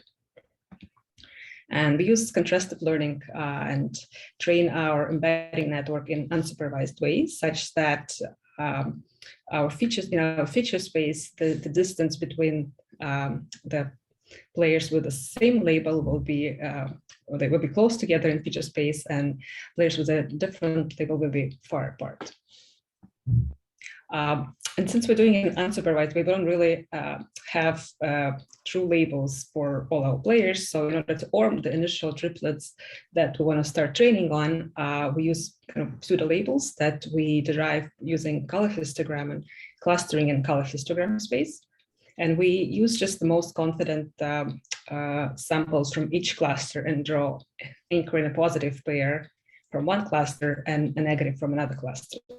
And that helps us form our initial triplets that we start training our network on. And we train on this initial set for several iterations. And then we repeat the same process of kind of assigning the pseudo labels, kind of regenerate our training triplets. But this time we do it in the embedding, kind of this new learned embedding space. And this way we improve, doing this iteratively, we improve on the kind of embedding space. We also noticed during training that the number of samples that we're able to select are growing. So the kind of our clusters becoming tighter, and we're learning a better embedding space. Our alternative formulation is instead of using segmented out players during training of the embedding network is to use player crops. And the reason we wanted to experiment with that is just because it's a more practical thing to have a network that will take player crop. And it's useful for higher level tasks such as player tracking, where most of the trackers give bounding boxes of players instead of segmented out players. And so we still use segmented out players for our initial calculation of initial triplet set to form the initial triplets, but then we start training the network and just use the bounding boxes as input into an embedded network. And on inference, we can use this network without any segmented out players, just on the bounding boxes. What we find is that using segmented out players, the advantage that our system has of kind of previous work in unsupervised player clustering is that we only need a single frame over any new unseen game to get really high accuracy on their classification. When we use kind of the more frames we use, we can see that the performance kind of converges between the simpler approaches such as color histogram and our banding network. So the main advantage of our approach is that we can do it rather quickly using only a few frames. And the other thing that we've noticed as well is that when we use cropped players, our system just, the embedding network does a much better job than any previous approaches. And that kind of makes sense because in the color histogram, the background noise interferes with the representation, where our embedding network is able to do a much better job in extracting useful features. So this is the link for the code that's available online. Thank you. Thank you for your presentation. Are there any questions for these papers?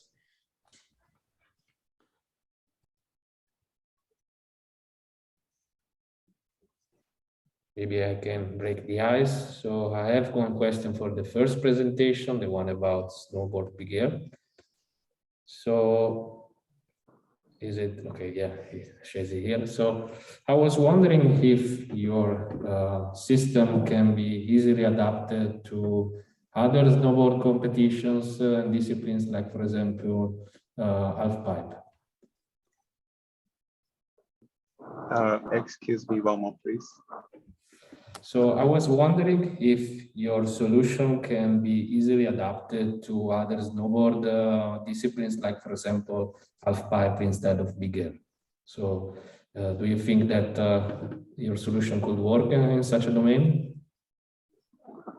Yes, I think so. I think to adopt our methods to the illustration, I need to the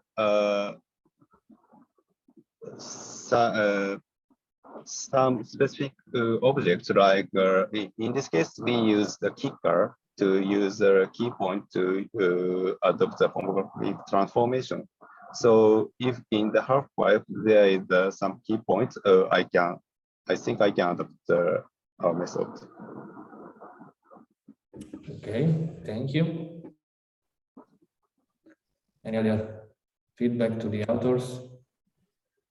Yes, I do have a question for the last presentation, and I would like to ask Maria a little bit about the system, and in particular, what I was wondering if there is any specific, let's say condition that makes it work for the hockey, or if it can be easily scaled to other sports like soccer, like basketball, or different domains. There's nothing specific, really. I think that we just haven't done any experiments on in other sports, and because they're kind of coming up with the data sets that's we can experiment on is one of the issues. But I think there's nothing specific here for hockey that then we can apply to other sports as well. Right, because what I guess it's that what I see, it's probably the background condition of the hockey court field. It's kind of stable, probably more stable compared to other sports. Can we say that in your opinion, or? I think, I mean, for like maybe football or soccer, it would still be kind of similar, just different color background is still pretty monotone, but maybe basketball might be a little bit different, and maybe there's more occlusion just in detecting and segmenting out, but just remains to be seen if we can do more experiments. Okay, thank you. Can I just add one question on top of this, because it relates to this one? So do you have any idea why do you get better results when you also consider the background? So like the cropped image, not segmented image. And how do you deal with occlusions? I mean, in hockey, like the players are very often very cluttered, or one between another and so on. So in those cases, I would expect that it would not work as well as like when the players are isolated, as you showed. Yeah, that's it would right, somehow yeah. influence the Yeah, you're absolutely right. So when we don't deal well with occlusions, just because that even just the detectors, so we kind of experiment and analyze our results on the results of the detections on the masker CNN. And so when that fails, when there's a kind of failure in separating players and kind of as a detection as separate players, then our results will also not work well in those cases. They would just kind of classify on whoever's in front. So that's kind of would be a failure case, but it's just that our analysis is kind of after the results of whatever we get from the detector. And in terms of, I mean, it's a very interesting question that you ask, why do we have better results when we include the full crop versus the segmented player, and I don't really have a good answer for that. I understand that we get better comparative results than histogram, because histogram would be, or color-based method would be confused with the background, but why we get better results than our own system on the segmented out players, I'm not quite sure. Thank you.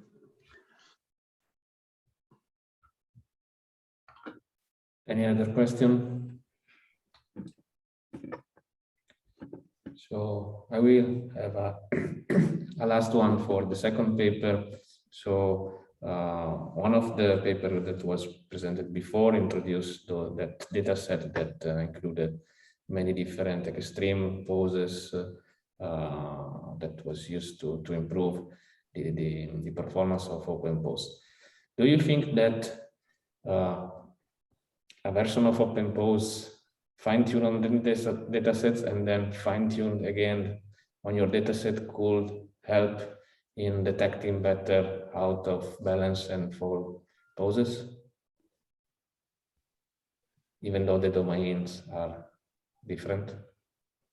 Yes, I think so. I think that a fine-tuned version, I mean, our strategy basically is to use this data set also for fine-tuning the key point detectors, no matter if it's open pose or DC pose or whatever, on this data set. And if I got your question right, I'm very sure that we can improve these detection results further if we use a fine-tuned version and apply our method afterwards.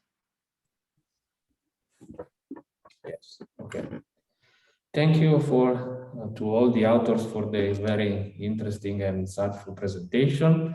We are almost done with the workshop, but before concluding, I give the word to Nicola that will present some other initiatives that have been carried on in the winter sports domain in order to innovate this sector. So Nicola, if you want, you can go. Yes. So thank you. You should see my presentation, I guess. Can you see it? Yes. Right. So yeah, just to conclude the workshop, I would like just to tell you a short story about what we did last June, and that was the hackathon. That was the first hackathon thought specifically for the winter sports.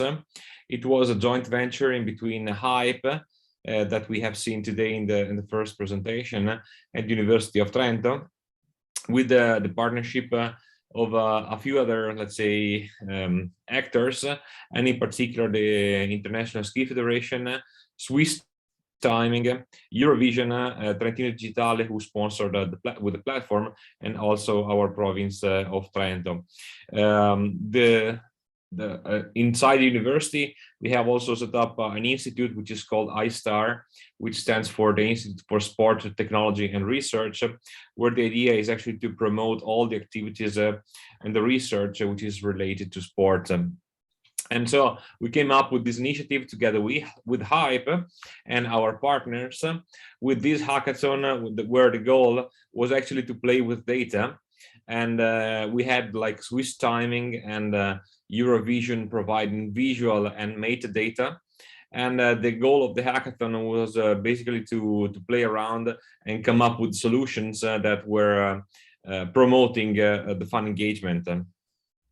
So, of course, the idea of the hackathon came up after what we have been living during 2020, but we also have been living during 2021. And so trying to come up with new ideas, novel solutions that could expand the viewing experience of a spectator or a fan, both basically when watching the event from remote. And so what we did was like providing videos together with metadata provided by Swiss Timing. These were data coming from a sensor mounted on board of the boot of the skier. And the teams had the time to have a look at what the guys have been doing together with some tutoring, some support. We had some plenary talks, and overall it was like a 36 hours marathon that have run across 2 days, where the teams have basically come up with very cool solutions.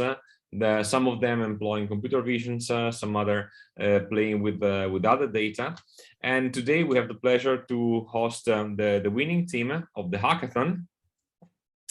And so they can give you a hint about what they did during the event. So we have Luca and Andrea, if I'm not wrong, yeah, who are gonna tell us their experience. So hopefully this is a chance also for us to promote not only one sporter who won the hackathon, but also to promote the future editions of the event that hopefully will be held also in the coming summer. So in case any one of you is interested, or if you know anybody who's interested in such a hackathon, please get in touch to me, or let's say try to Google around and see whether we will be advertising the event. So I will leave the floor to Luca and Andrea for their quick presentation. And again, let me just take this opportunity to thank everyone who participated during in this workshop, and in particular to Matteo, who's been there on behalf of the entire organizing team and all the audience who participated. Thank you. Andrea and Luca, the floor is yours. Okay, thank you very much, Nicola. I hope you can hear me and also see the presentation. Yep. Okay, I'm gonna just quickly present to you our solution that we proposed during the Winter Sports Hackathon, which is called Ski Race Genie. So basically, we wanted to focus on a really basic concept, which are the green and red lights. So I think that all of you know that green and red light are the most important thing when it comes to ski racing or alpine ski racing. And therefore, when a racer crosses the finish line, he will see a green light if he was the fastest, and a red light if he wasn't that fast, and so he's behind the other racers. So yeah, we wanted to create a solution that was fast and easy, that was able to basically engage with the fans through a gamification concept.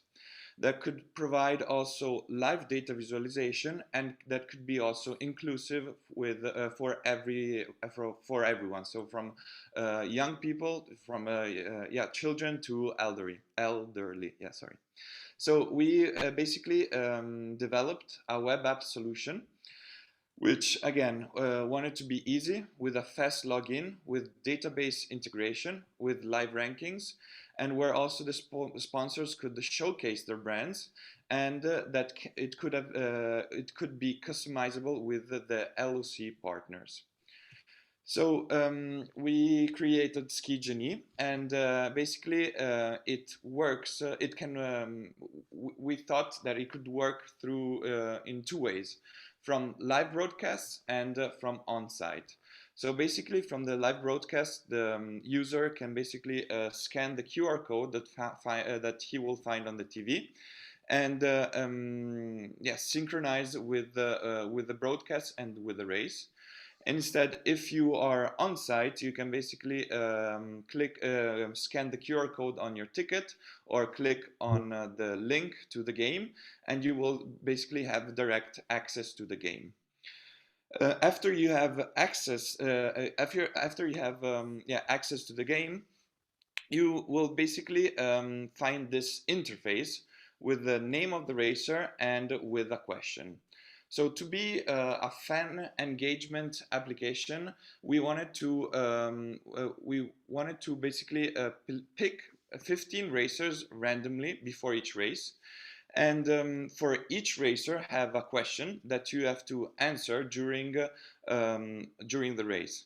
So the user has 30 seconds to give a yes or no answers, and according to how fast the user is in giving the correct answer, he will be higher. He will appear higher in the ranking.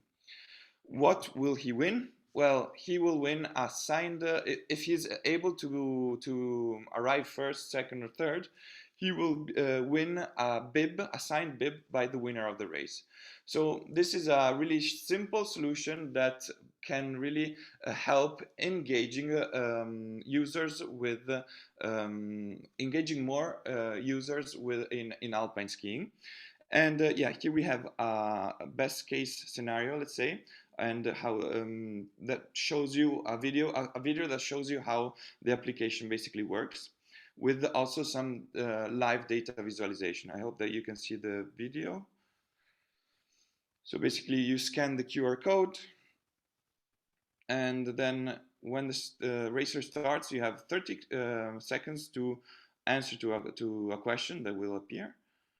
And yes, you can see that he will press yes, and then you have also some live data visualization of what the skier is doing. So for example, the speed, the angle, and etc. etc.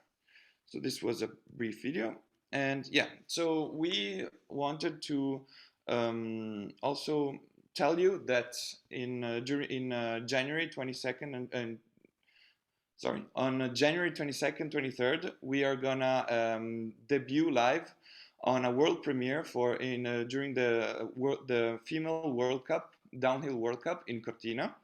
And this is thanks to FIS, so the International Ski Federation, and Cortina, that really believed in us and decided to push on this idea. And for this reason, we are gonna go live with the application with Ski Race Genie on January 22nd and 23rd. So again, without this hackathon and without Università di Trento, IBU, Swiss Timing, and all the partners, this wouldn't have been possible. So we really thank Nicola and the Università di Trento for organizing the event. And so this is it. Thank you for your attention, and if you have any questions, feel free to ask. So thank you very much, Luca, for your presentation. I'm glad that this turned out to be like a positive experience for you, and that we have the chance to test it live right on the field. So that's really great, especially because the hackathon that we started was an event that we were planning to do, but with no real huge expectation also on the part from the teams. And then we came up with a actually you came up with a very nice solution that turned out to actually also to be relevant and effective for the real world as a real world application. Right. So thank you, Ken. And if there is any question from the audience.